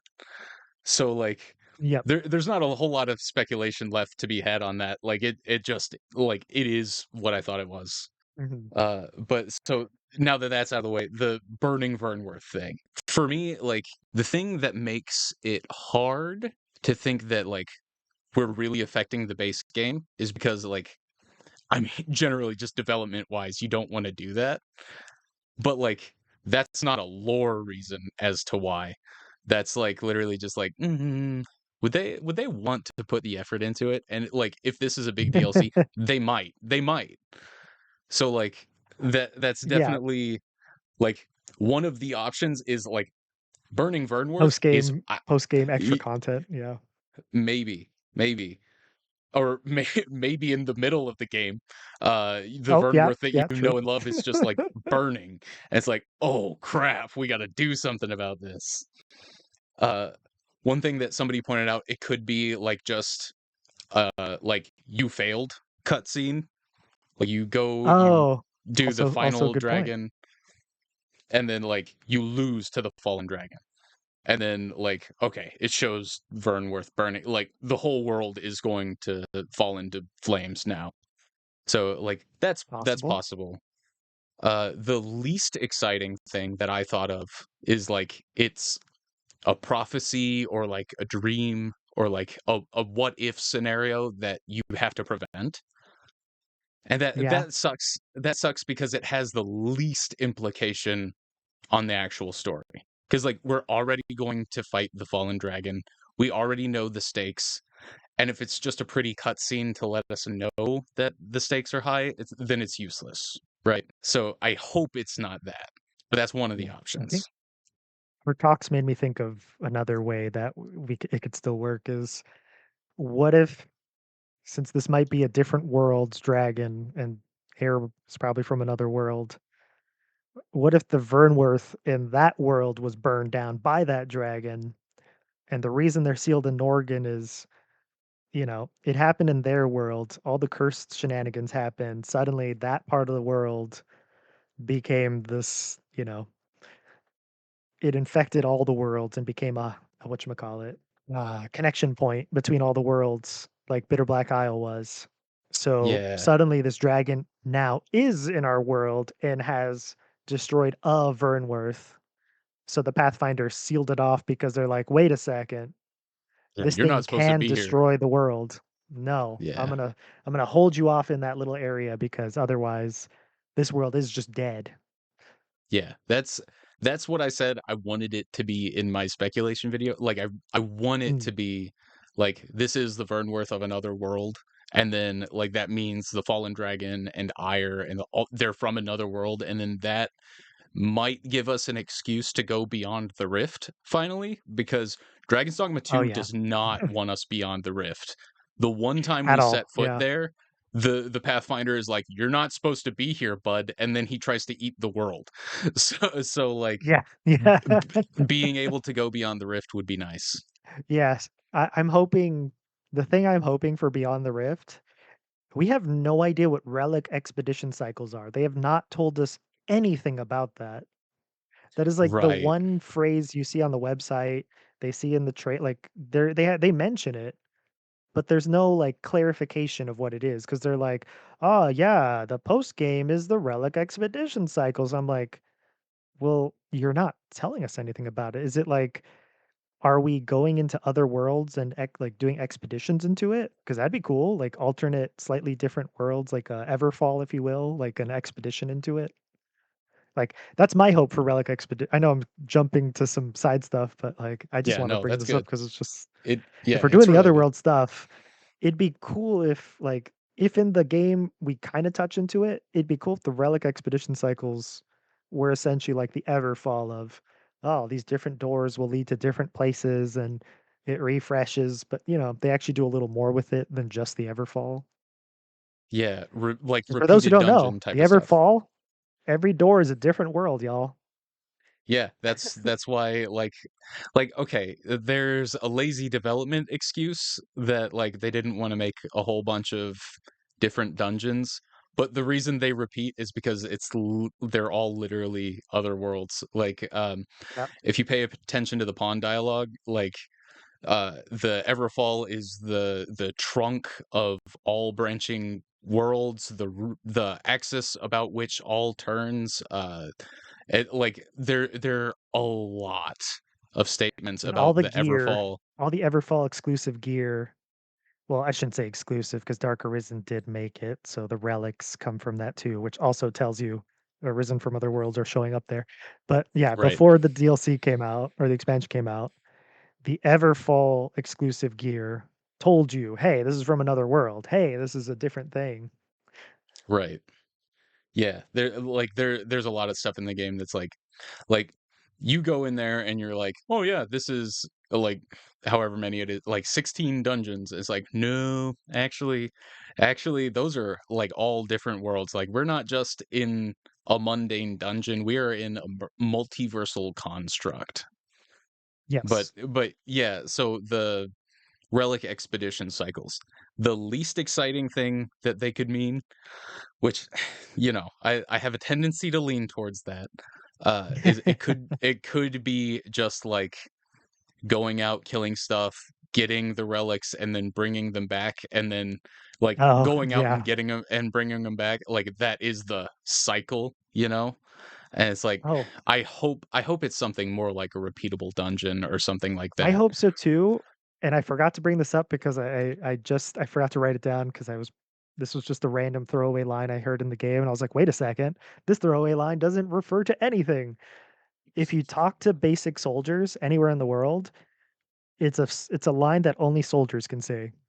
They mention seeing strange doors and strange caverns, going in and finding they say, like, unidentifiable or unknown relics or artifacts, and I'm like, "That's describing Dark Arisen," and that's been a line that's Ooh, been there before the patches most recently, like, I remember that line and being like, "Oh, I wonder where we're gonna see that," and never saw anything, and then I'm like, "Wait, Dark Arisen got announced."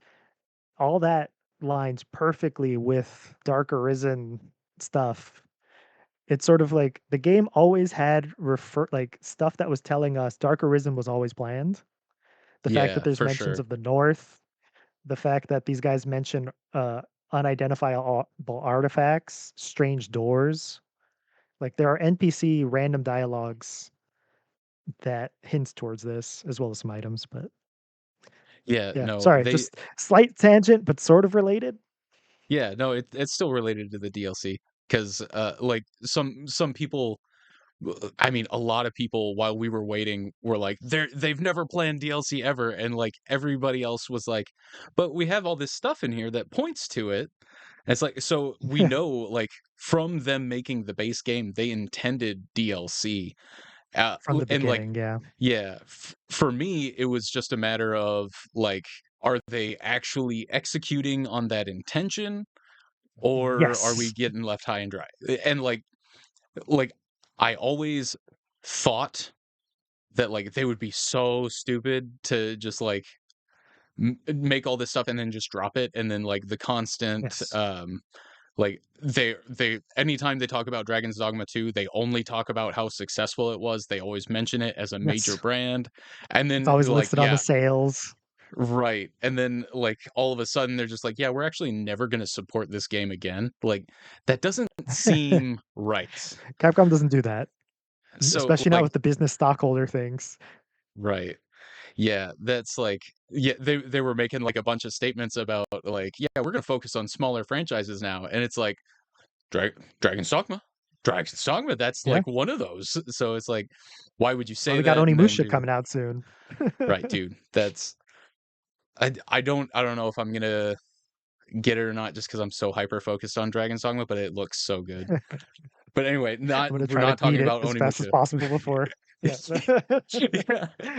Yeah. To go back to Norgan before we, like, Oh yeah, yeah, fully leave the Norgan yeah, stuff, yeah, for sure. wanted to point out, um, there's some interesting details. The castle Ayer is looking over on the website, I think it's really important to point out that that castle is being consumed by the mountain.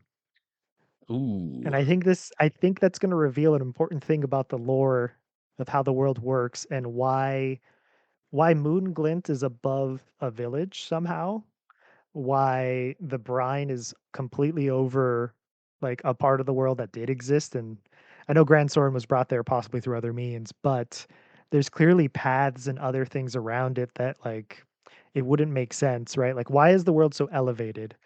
mm, Why is the mountain range from DD1 so high that, like, Vernworth can be on top of a mountain that wasn't that high before? Like, right, why is the, like, geography of the land so high? Why is it so like, stark? Why are the ruins of ancient structures so buried in, like, these extreme mountain stuff? And I was like, right, that's an interesting detail to have that castle, like, this Norgan, because Norgan also has a ton of, architecture that is from Moonglint, from Blue Moon, from Dragon's Breath Tower, like, the ancient architecture is all over Norgan, from the screenshots and trailers where I'm like, "Hey, this connects it to, like, whatever structures were here before, Norgan was a part of that." Yeah, yeah, that's interesting. So, like, maybe it might be we think maybe, like, the Norgandian castle is, like, some ancient structure? Or and here's the thing, again, with the past versus another Yes. world, um, so there's this really weird thing in Dragon's Dogma 2 where when you're mining, you can get ghost materials. Oh, So, like, I have a in certain screenshot. areas. Well, in, um oh gosh, I forget the name of it. The cave where you go to do the Blaze Forge or whatever, Oh, yeah, yeah, Sarah's with the quest. dragon in it. Yeah, yeah, yeah. Yeah, That's crazy. yeah. If you mine there, like, I have a screenshot 'Cause of that's me inside of getting an ancient m structure with the ancient right, materials, yeah. r right. So, the fact Buried that in you the can get volcano mountain, yeah. yeah, the fact that you can get, like, ghost materials out of that, and then, like, the connection between Rift and Souls, and also Rift and creation, it's like there might be some weird, like, otherworldly stuff going on there. So, I don't know. Yes. It's one of the things to put in the bucket. No, The no, because massive hold on, bucket because of, if like those ancient structures are made of rift, if that specific stone is supposed to be rift made for the ancient structures, I mean, gonna go back to the Casardus thing, but that could explain why Casardus is gone, is someone used rift to create the Moonglin Tower directly over it, because it's made mm, of the material, right? So they buried it with the tower, but also to see Norgan built of it, that means if Norgan was important before and no one remembers why, it could be Norgan was a kingdom that, like, a powerful Arisen ruled there and would created a kingdom with rift and whatnot right. Yeah, before Rothai, possibly. lots of possibilities in the bucket. But, Yeah, okay. yeah. To Also the barbarians being tall Yeah, before yes! just Shoot! yeah, Yeah, no, the barbarians being the tall. barbarians being yeah. This is something you pointed out because I just thought, like, big guys, but then like, sent me some screenshots, it's like, "No, these big guys are extra big." And it's like, Yeah, they're almost twice you our height. yeah, they're like the difference between us and eliminators. Like, these dudes are Yes. giant, and, like, that might mean that they're, like, literally, like, race-wise giants. Might mean, Yes. right? Like, like, let's not get a let's you know, like, I'm when we're dealing with speculation, so many people are like, "This is this," and it's like, "Dude, we don't know anything yet." So, We don't. like, we should pay attention to how big those guys are because I don't know, it's abnormal for whatever reason, Yeah, and whether they're actually giants are giants or important what. to the Dragon's Dogma Giants, lore, right? Like yeah, yeah, ogres. giants Ogres are are cursed giants. ogres are cursed giants. There's, like, stuff in the Design Works book about, like, frost giants. Those, like, Yeah. were a real race at one point in the world, and, like, stuff like that. So, And where are we w going? We're going to, like, a very, Nordic place? right, and the Design Works the design in the Design Works book of the frost giants was very Nordic. So, like, I don't know. We might see Hey, hey, something like hey. that. Yeah. I also wanted to make a comparison of they said Norgan used to be thriving, right? Like, there's a Yeah, they mention in did. one of the trailers or whatnot. What if like, because they did like you said, this is the Dragon's Dogma equivalent of demons. What if this Dark Arisen is the Dragon's Dogma equivalent of Ragnarok? Ooh. Which I know is just a fancy way of saying winter's coming. But Right, yeah, but yeah. still but still, it's like, this could be the Dragon's Dogma equivalent of Ragnarok, like, a Nordic place, cut off from land, suddenly icy as all hell in ways that apparently it wasn't always. Yeah, yeah, that's wild. The gods have sealed off and forgotten. There's giants. Man, yeah, We got a it's Valkyrie. we do have a Valkyrie slash goddess. The myth around Ire is not like 100% clear, I guess. Like Yeah, it's yeah, disputed which one she is, but like she's one of those. Like some yeah, yeah. sort of Like like Apollo yeah, to right, bring right. it back. Like that. Exactly like that. All right, so we're running up on almost 2 hours. We have a few things left to get through. Uh, Yep, yep. just a quick question: when does the DLC start?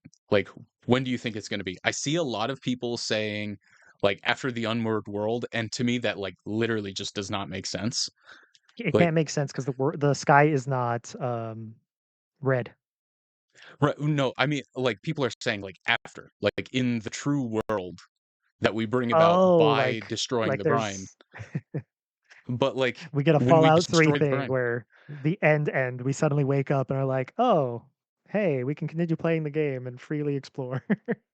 yeah, and like I just don't think that's going to happen. Don't think so either. It doesn't make sense lore wise. Like even if the events of DD2 are restricted to that multiverse, we removed the concept of dragon. like We did, like and we dragon is ascended. gone. Right. We're gone as So well. right. So like there's a lot of reasons why that like just does not make sense. So I really don't think it's going to be during Unmoored World. I don't think it's going to be after Unmoored World. But like, when do you think it might like actually like? Okay, now you get to go to Norgan. My best guess is Godsway for a few reasons. When we actually fully forge the Godsway, that's when we see where Arisen are. So that's like if a player is playing for the first time, by the time they get to the point where they forge the Godsway, you're required to kill X amount of drakes to get the Worm's Life blood to then do that. So it's like you have to be in a certain amount of strength to get the Godsway.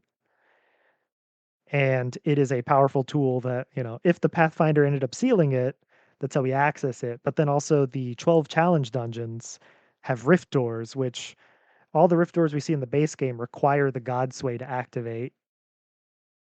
Right. So I'm like, it that could be signs telling us that as soon as you get the Godsway, that's when you can detect or feel, or that's when the fallen dragon wakes up again, right? Like, because that's something pivotal, big, and a new time player I feel like they'd be technically strong enough because that is the end game at that point.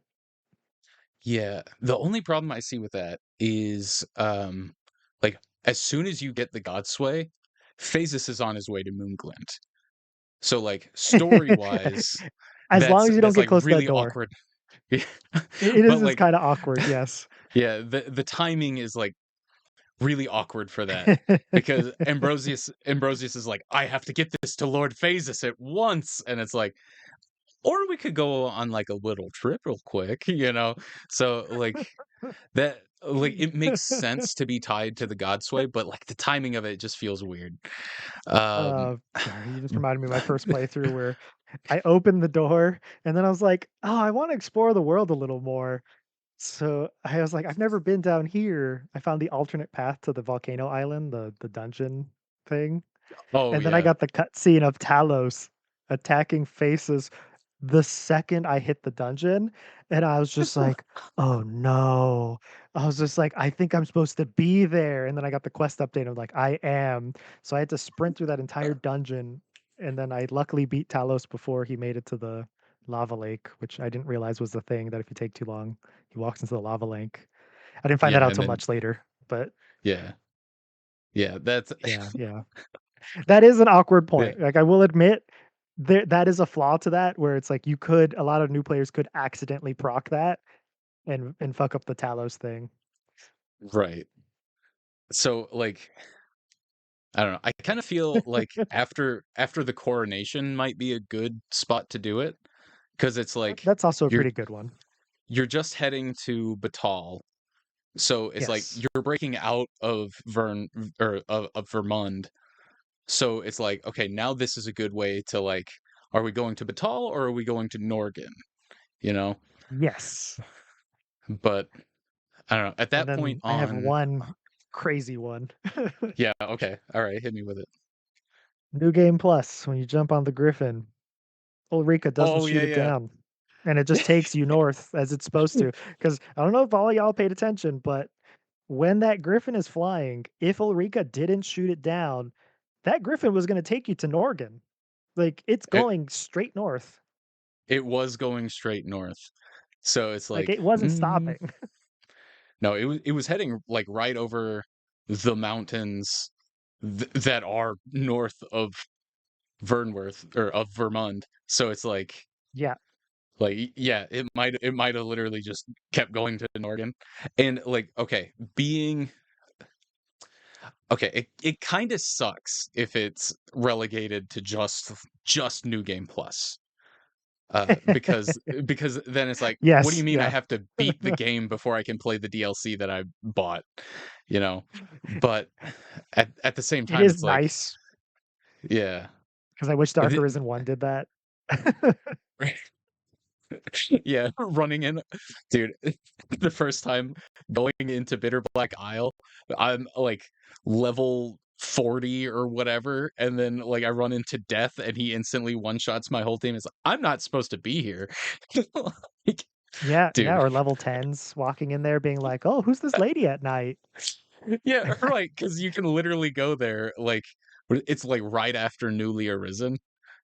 Uh, It's got cutscenes, so it must be the main story. right. Gee, yeah. I think like in terms of like player convenience. I think being able to go there right after you reach Vermund is, or not Vermund, Vernworth. I'm getting those two mixed up all the time. It's It's hard. frustrating. It's hard. But like, I know. I do too. v- like when you get to Vernworth, then you can just go straight to Norgan because they're also talking about like cutting off the first quests, so then you can just like start the game right away. So it's Mm. like then the DLC is like immediately accessible. I It do it's hard to wonder tell. who summons the griffin that takes us there because, like, is the Pathfinder gonna do it again? Right. Yeah, that feels kinda Because the weird. Pathfinder did it for the first time. I could see the reason I can see the Pathfinder opening it up for us is those 12 trials are called the Pathfinder trials, Right. or one of the things it lists that these are the trials of the Pathfinder, and Yeah, they it give you does say these that. relics of the old Arisen, meaning the Pathfinder is the one who unrocks, unseals all those things Right. for us for a reason. And if Dark Arisen is a threat that it's sealed away and is a hazard again, it does make sense why all those sealed, rock sealed gates are suddenly open again. It's like, hey, I need you to be strong enough to like fight it. Let me give you the full thing. Cause I can't help but wonder those trials. Like this is just a weird tangent thing of did Rothai go through those trials? Because like before he Mhm. got sealed, he followed the path, right? Did the Yeah, he old did. path of becoming seneschal have the 12 trials? Ooh, that's a good question. So then also, um, you still have the God's Bane after you kill the dragon, right? So Yes. what if the entry point to the DLC is like you killed the dragon and now it's like go explore the world? Like Ah, for pure convenience sake, I don't think it's going to be that. But like no, no. lore wise, because like the Pathfinder does say like, hey, if you seek higher station, then like all you have to do is spy out the path. So the path would being like the 12 trials. Like I don't know, Ah, that makes sense. Like yeah, I don't think that's real. I don't think that's likely. That's just like no, but I could see the logic. yeah, it's like one of technically possible. Yeah, yeah. Um, The other thing about the trials, the website shows pawns with you, but explicitly yeah. in the spotlight, it's a solo fight. There's no pawns helping Yes. the Arisen in the spotlight. So I was wondering, it's like, are those challenge rooms meant for just the Arisen? Because they are trials, right? Right. So That the it Pathfinder might be puts an possible. Arisen on. That would really suck if So you're, like, a trickster main, though, right? Like, look, I killed a Drake as a trickster. It took a long time, but it's doable. it's technically possible. This is the ultimate Technically challenge run. possible. It I mean, the later incense burners do hurt when you swing them. Oh man, God. You have to get up close and actually physically swing the incense into them because it does make physical damage when it hits. So funny. I honestly For have anyone not trying to played level up Trickster. Trickster, just roll up to Yeah. enemies real close and start spinning that thing. It actually hurts and does good damage if you get the higher level ones.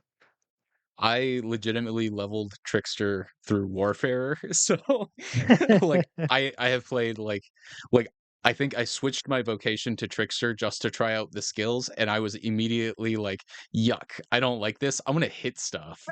And it's like so like, I'm not the Trickster main, but, like, Wall I don't know, damage, I a lot of fun to trick goblins onto it or even like bigger enemies to be like, oh, look, there's a platform right there.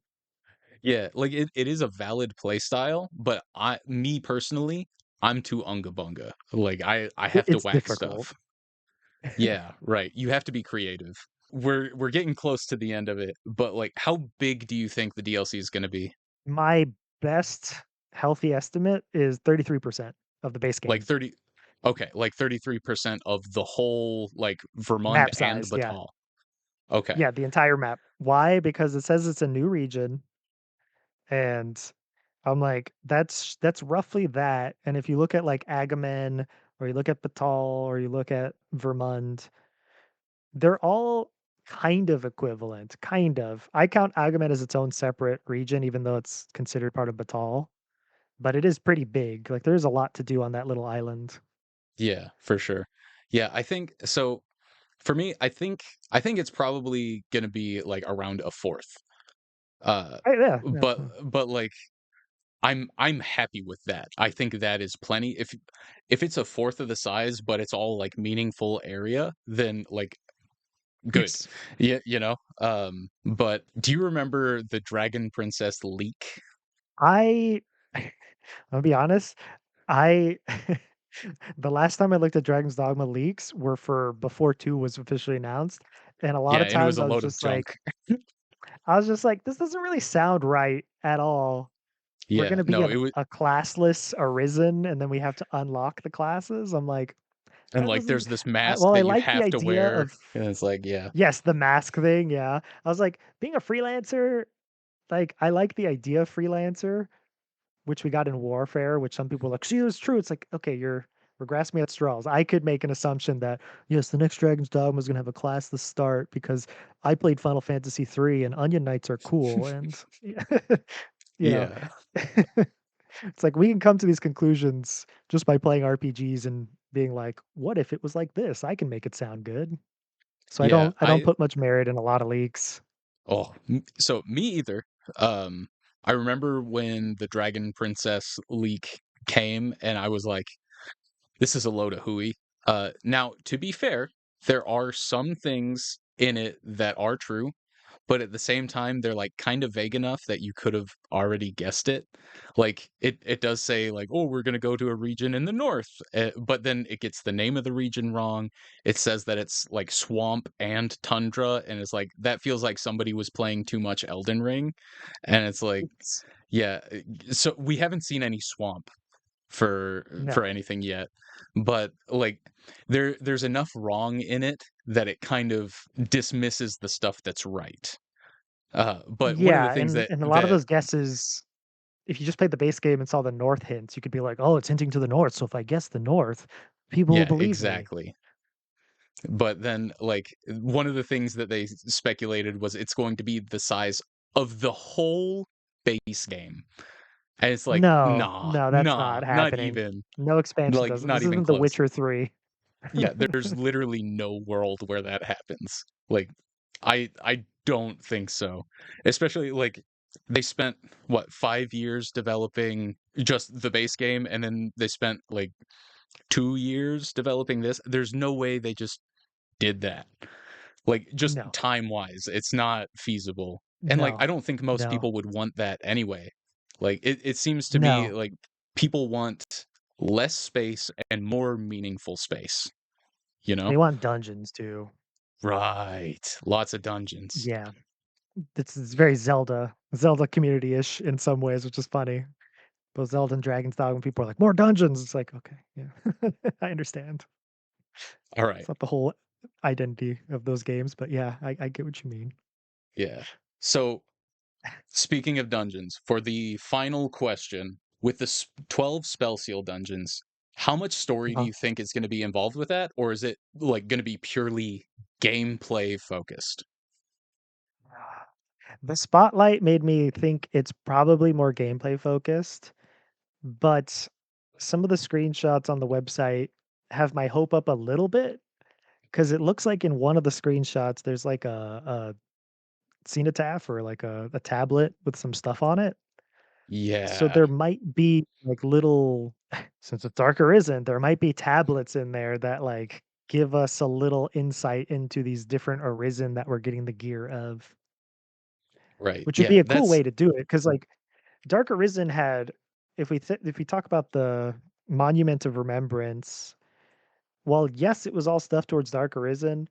It was also like the accounts of so many different people. Like, yes, we have Gretz, yes, we have Ulras, yes, we have Ashes, but like the big chunk of it is like countless Arisen who just died and left behind a little journal entry practically.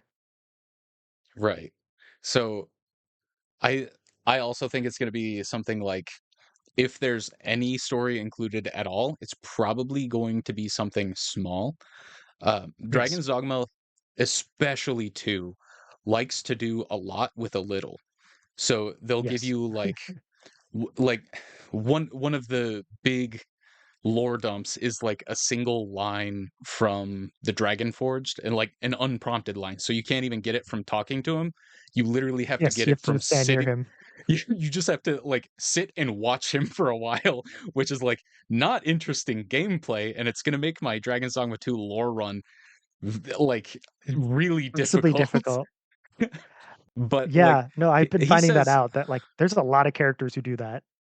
yeah, Ambrosius even like he has a line that acknowledges that you are doing something that is abnormal. Like he says like as an unprompted line, he says your appetite for discovery rivals even my own. So it's like the devs knew what they were doing. They're like, we're going to put all the sneaky lore stuff in this mechanic that nobody's going to want to interact with, and then like they give you like a little treat for doing it. But I mean, the honestly, Dragon Forge, perfectly in the line with dra- Dragon's Dogma 1. Sorry, keep going. yeah, the Dragon Forge has a line that says, "The Arisen is a symbol of the hand that guides," and then it's like, okay, well, what's the hand that guides? And then like the Pathfinder does this thing where when you go into the Unmoored world, he says you're about to witness a world bereft of the hand that guides, and then when you get Yeah, into Unmoored world, the hand that guides was the Great Will. So, like, because you talk to Luz before you go to Seafloor Shrine, and she says, I can no longer feel the presence of the Great Will. The Great Will is no longer guiding this world. And it's like, oh, okay, so the hand that guides is the Great Will. And the Dragon Forged just, like, told you the Arisen is a symbol of that. And it's like, that expresses so much of the worldview, and it's a random one-off line that connects like puzzle PC to 6 different things that then all put together gives you like the truth of it. It's like that's the kind of storytelling that Dragon's Dogma likes to engage in. So yes. uh I think the Pathfinder trials are going to give us deeper lore, but it's going to be in a sneaky way that most people probably aren't going to figure out or engage with. Yes. Yes, the fact that Pathfinder statues are in there too is also interesting, where it's like, before they told us they were Pathfinder trials, it's like, "Oh, he's literally in there." Oh yeah. Yeah. Well, and like it was kind of well, if you know a lot about the setting, then it's like, oh yeah, those statues are definitely the Pathfinder. But it's not like stated Yes. anywhere that those are the Pathfinder. Now that the No. statues are in the Pathfinder trials, it's like, no, those statues are the Pathfinder. So it's Yeah. like even stuff like that is like Like, that's also world building.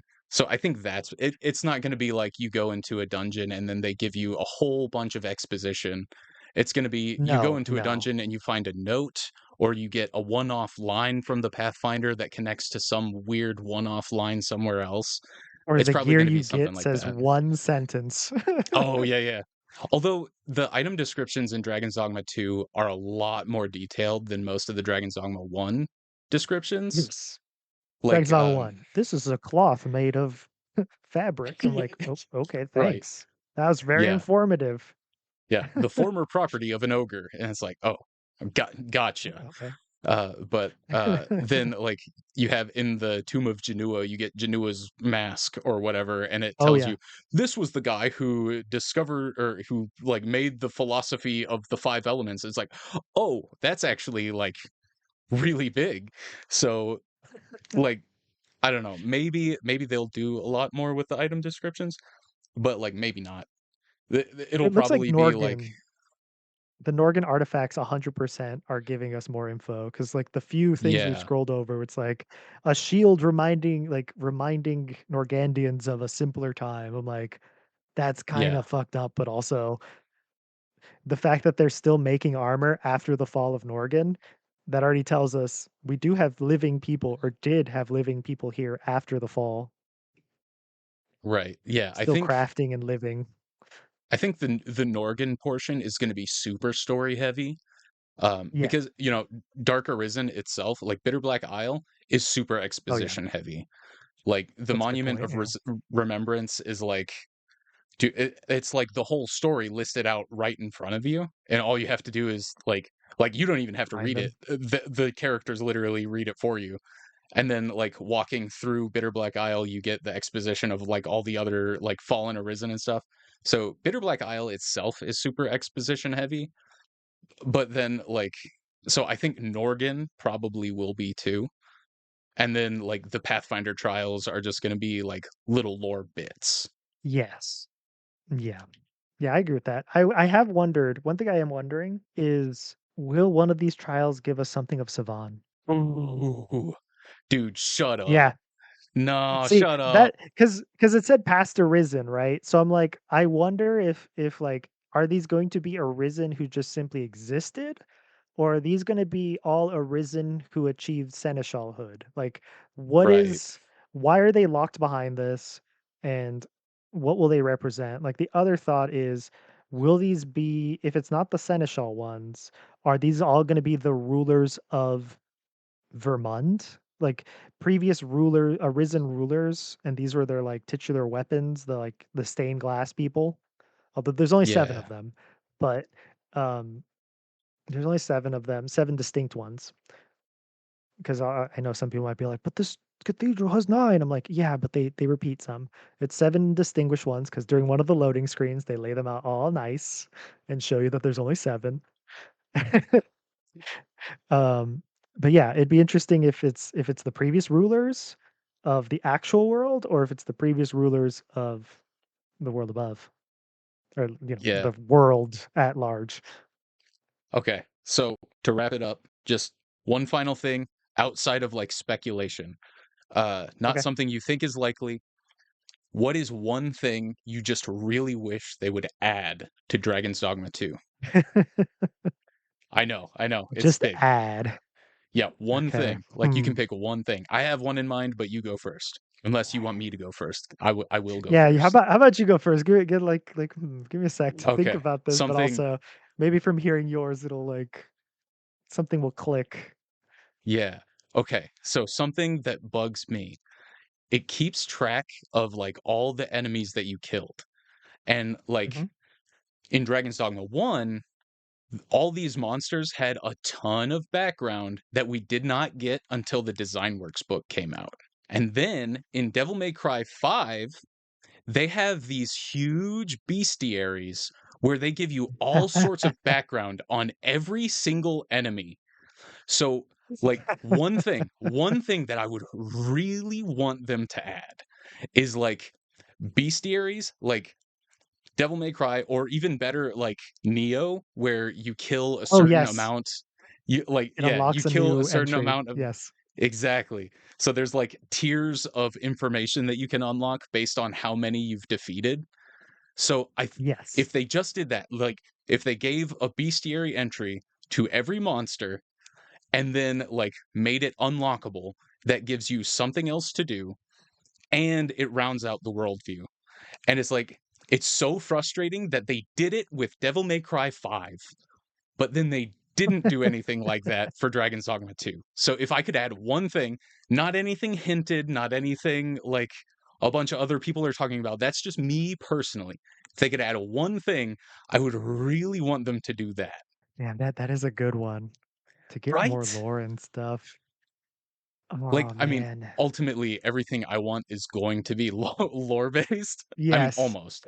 Like, but like, that's just such an easy way to do it that feels so intuitive, and they've done it before. So it's like, why didn't you? Yeah, you know what I'd like? I think you maybe yeah.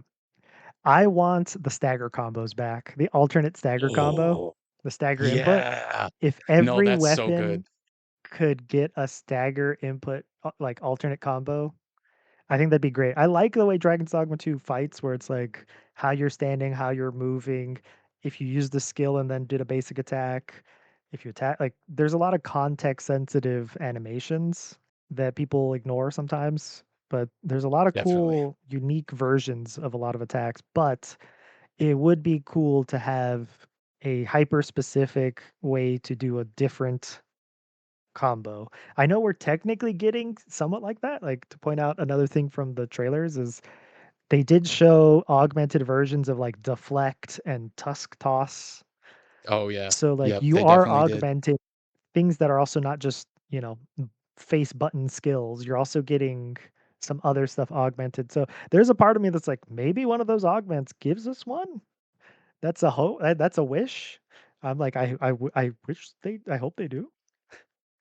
I am Yeah. happy with the augments they are doing though, but yeah, if I had one wish, it'd be that, I guess. Yeah, just give me the stagger combos. Yeah, I know no, some that's a people really good want one. more enemies. Actually, oh man, if not that, another wish list thing would just be an Everfall. Oh, dude. Yeah. No, that would be really Or good too. the Oh, moon, the moon with the the Everfall. moon was yeah, the moon was right there. We could have said that. But We could have just yeah, said the no. moon. Yeah, the It's always moon. been The the moon. thing that's the thing that was only ever shown in one trailer, and Yeah, and then then is in Bitter Black Isle for no reason. yes. Oh, Bitter Black Isle, and then there's the mysterious light in the Everfall, which may be the moon too, but it's not as clear as the Bitter Black one, right?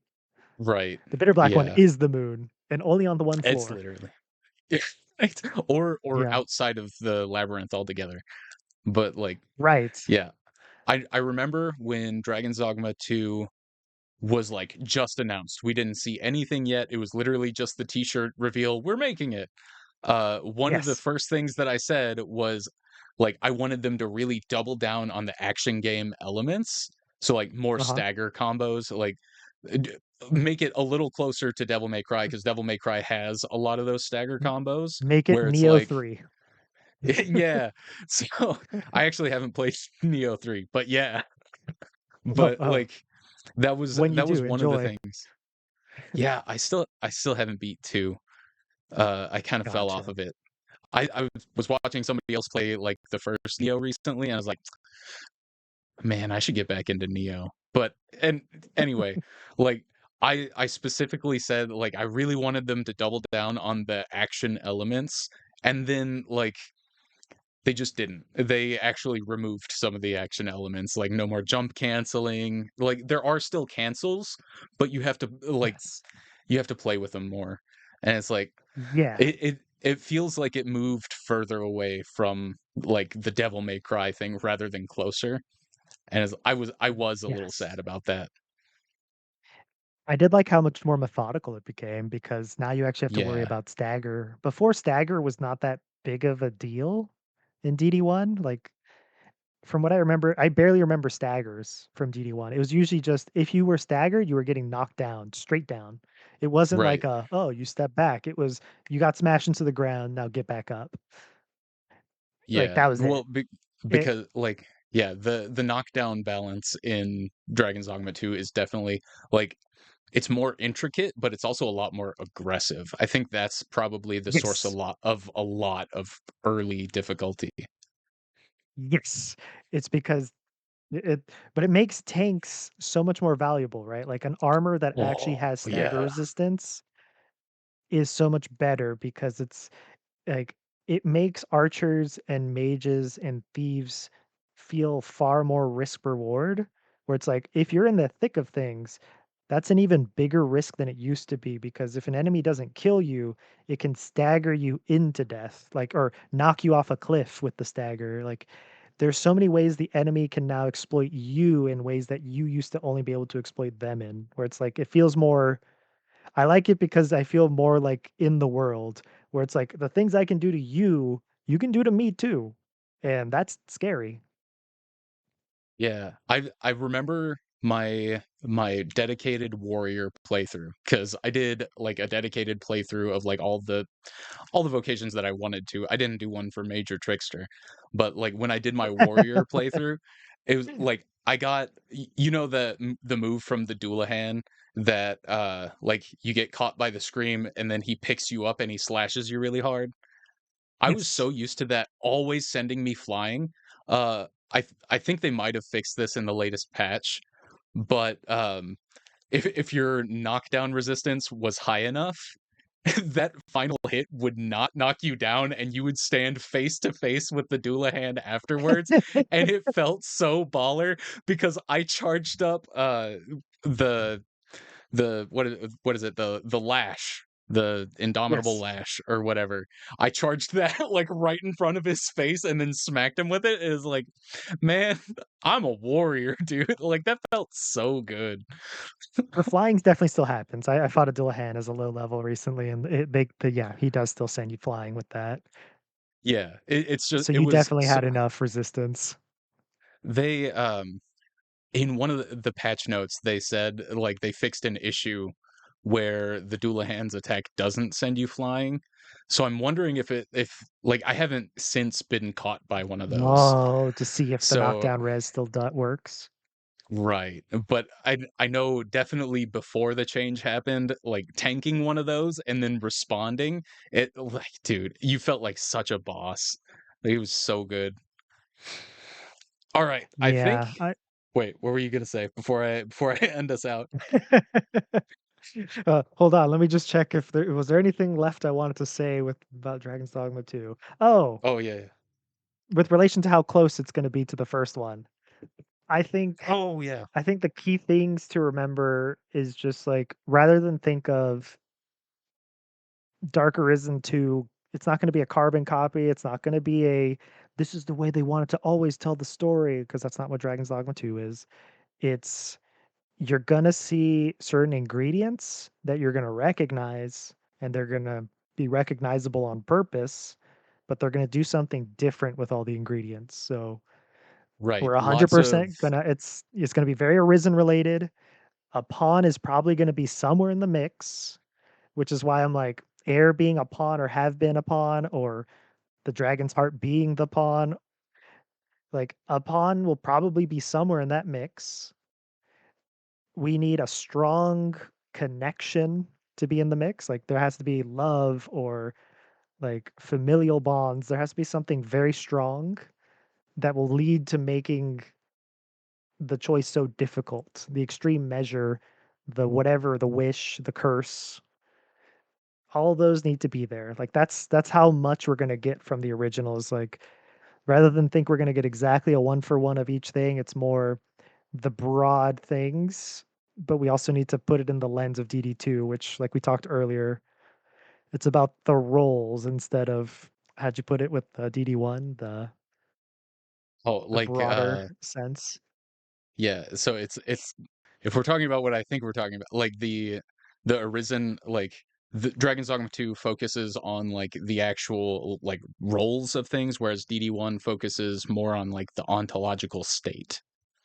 Right. I think this Dark Arisen is going to do the similar thing where it's going to focus more on the roles, and a lot of what the stuff we're going to learn is going to be that, but also get a better context of it in general.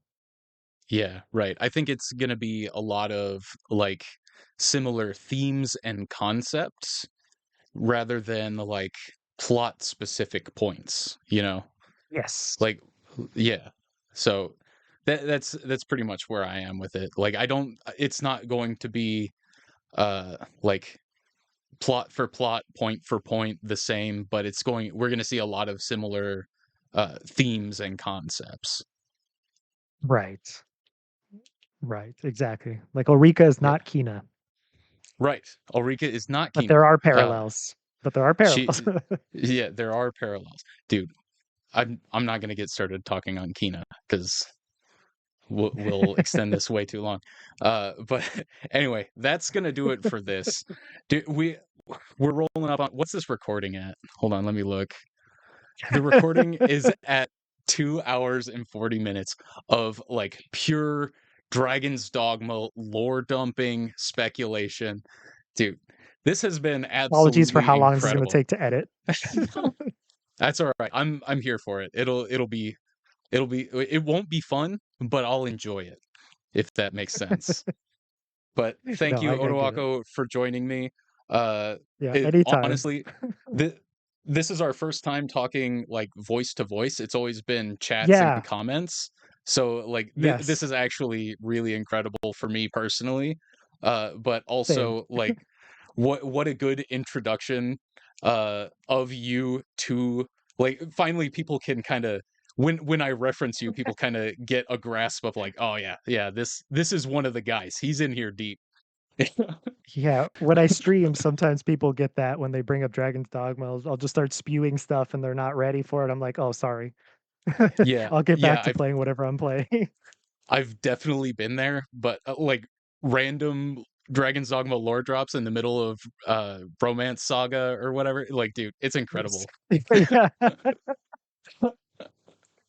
um, Good game, by but the yeah, way. Good game. uh, it was really fun to watch you play that. But Otoako, tell people where they can find you.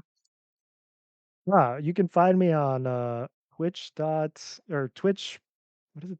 .tv? Is that what it is? Yeah, Yeah, Twitch. twitch.tv/Otoako, Otoako. You can find me Yeah, there. I have the schedule posted of when I stream. It should show you in your time zone what that is. Currently only doing 2 days a week, but if you ever wanna talk Dragon's Dogma, doesn't matter what I'm playing, I'm always down for it. yeah, and dude, he's legitimately like very entertaining. He like it's a chill stream to turn on like depending on your time zone when like he was always streaming like when I was going to bed so so it's like right before I go to bed it's like turn on the Otoako stream and like you can just kind of fall asleep to the beautiful sound of his voice. It's great. But yeah, his that link's going to be in the description. Thanks for joining us for Dragon's Dogma Dark Arisen 2 Speculation the movie. I'll catch you guys in the next one. Till next we meet, one foot after the next. Come what may.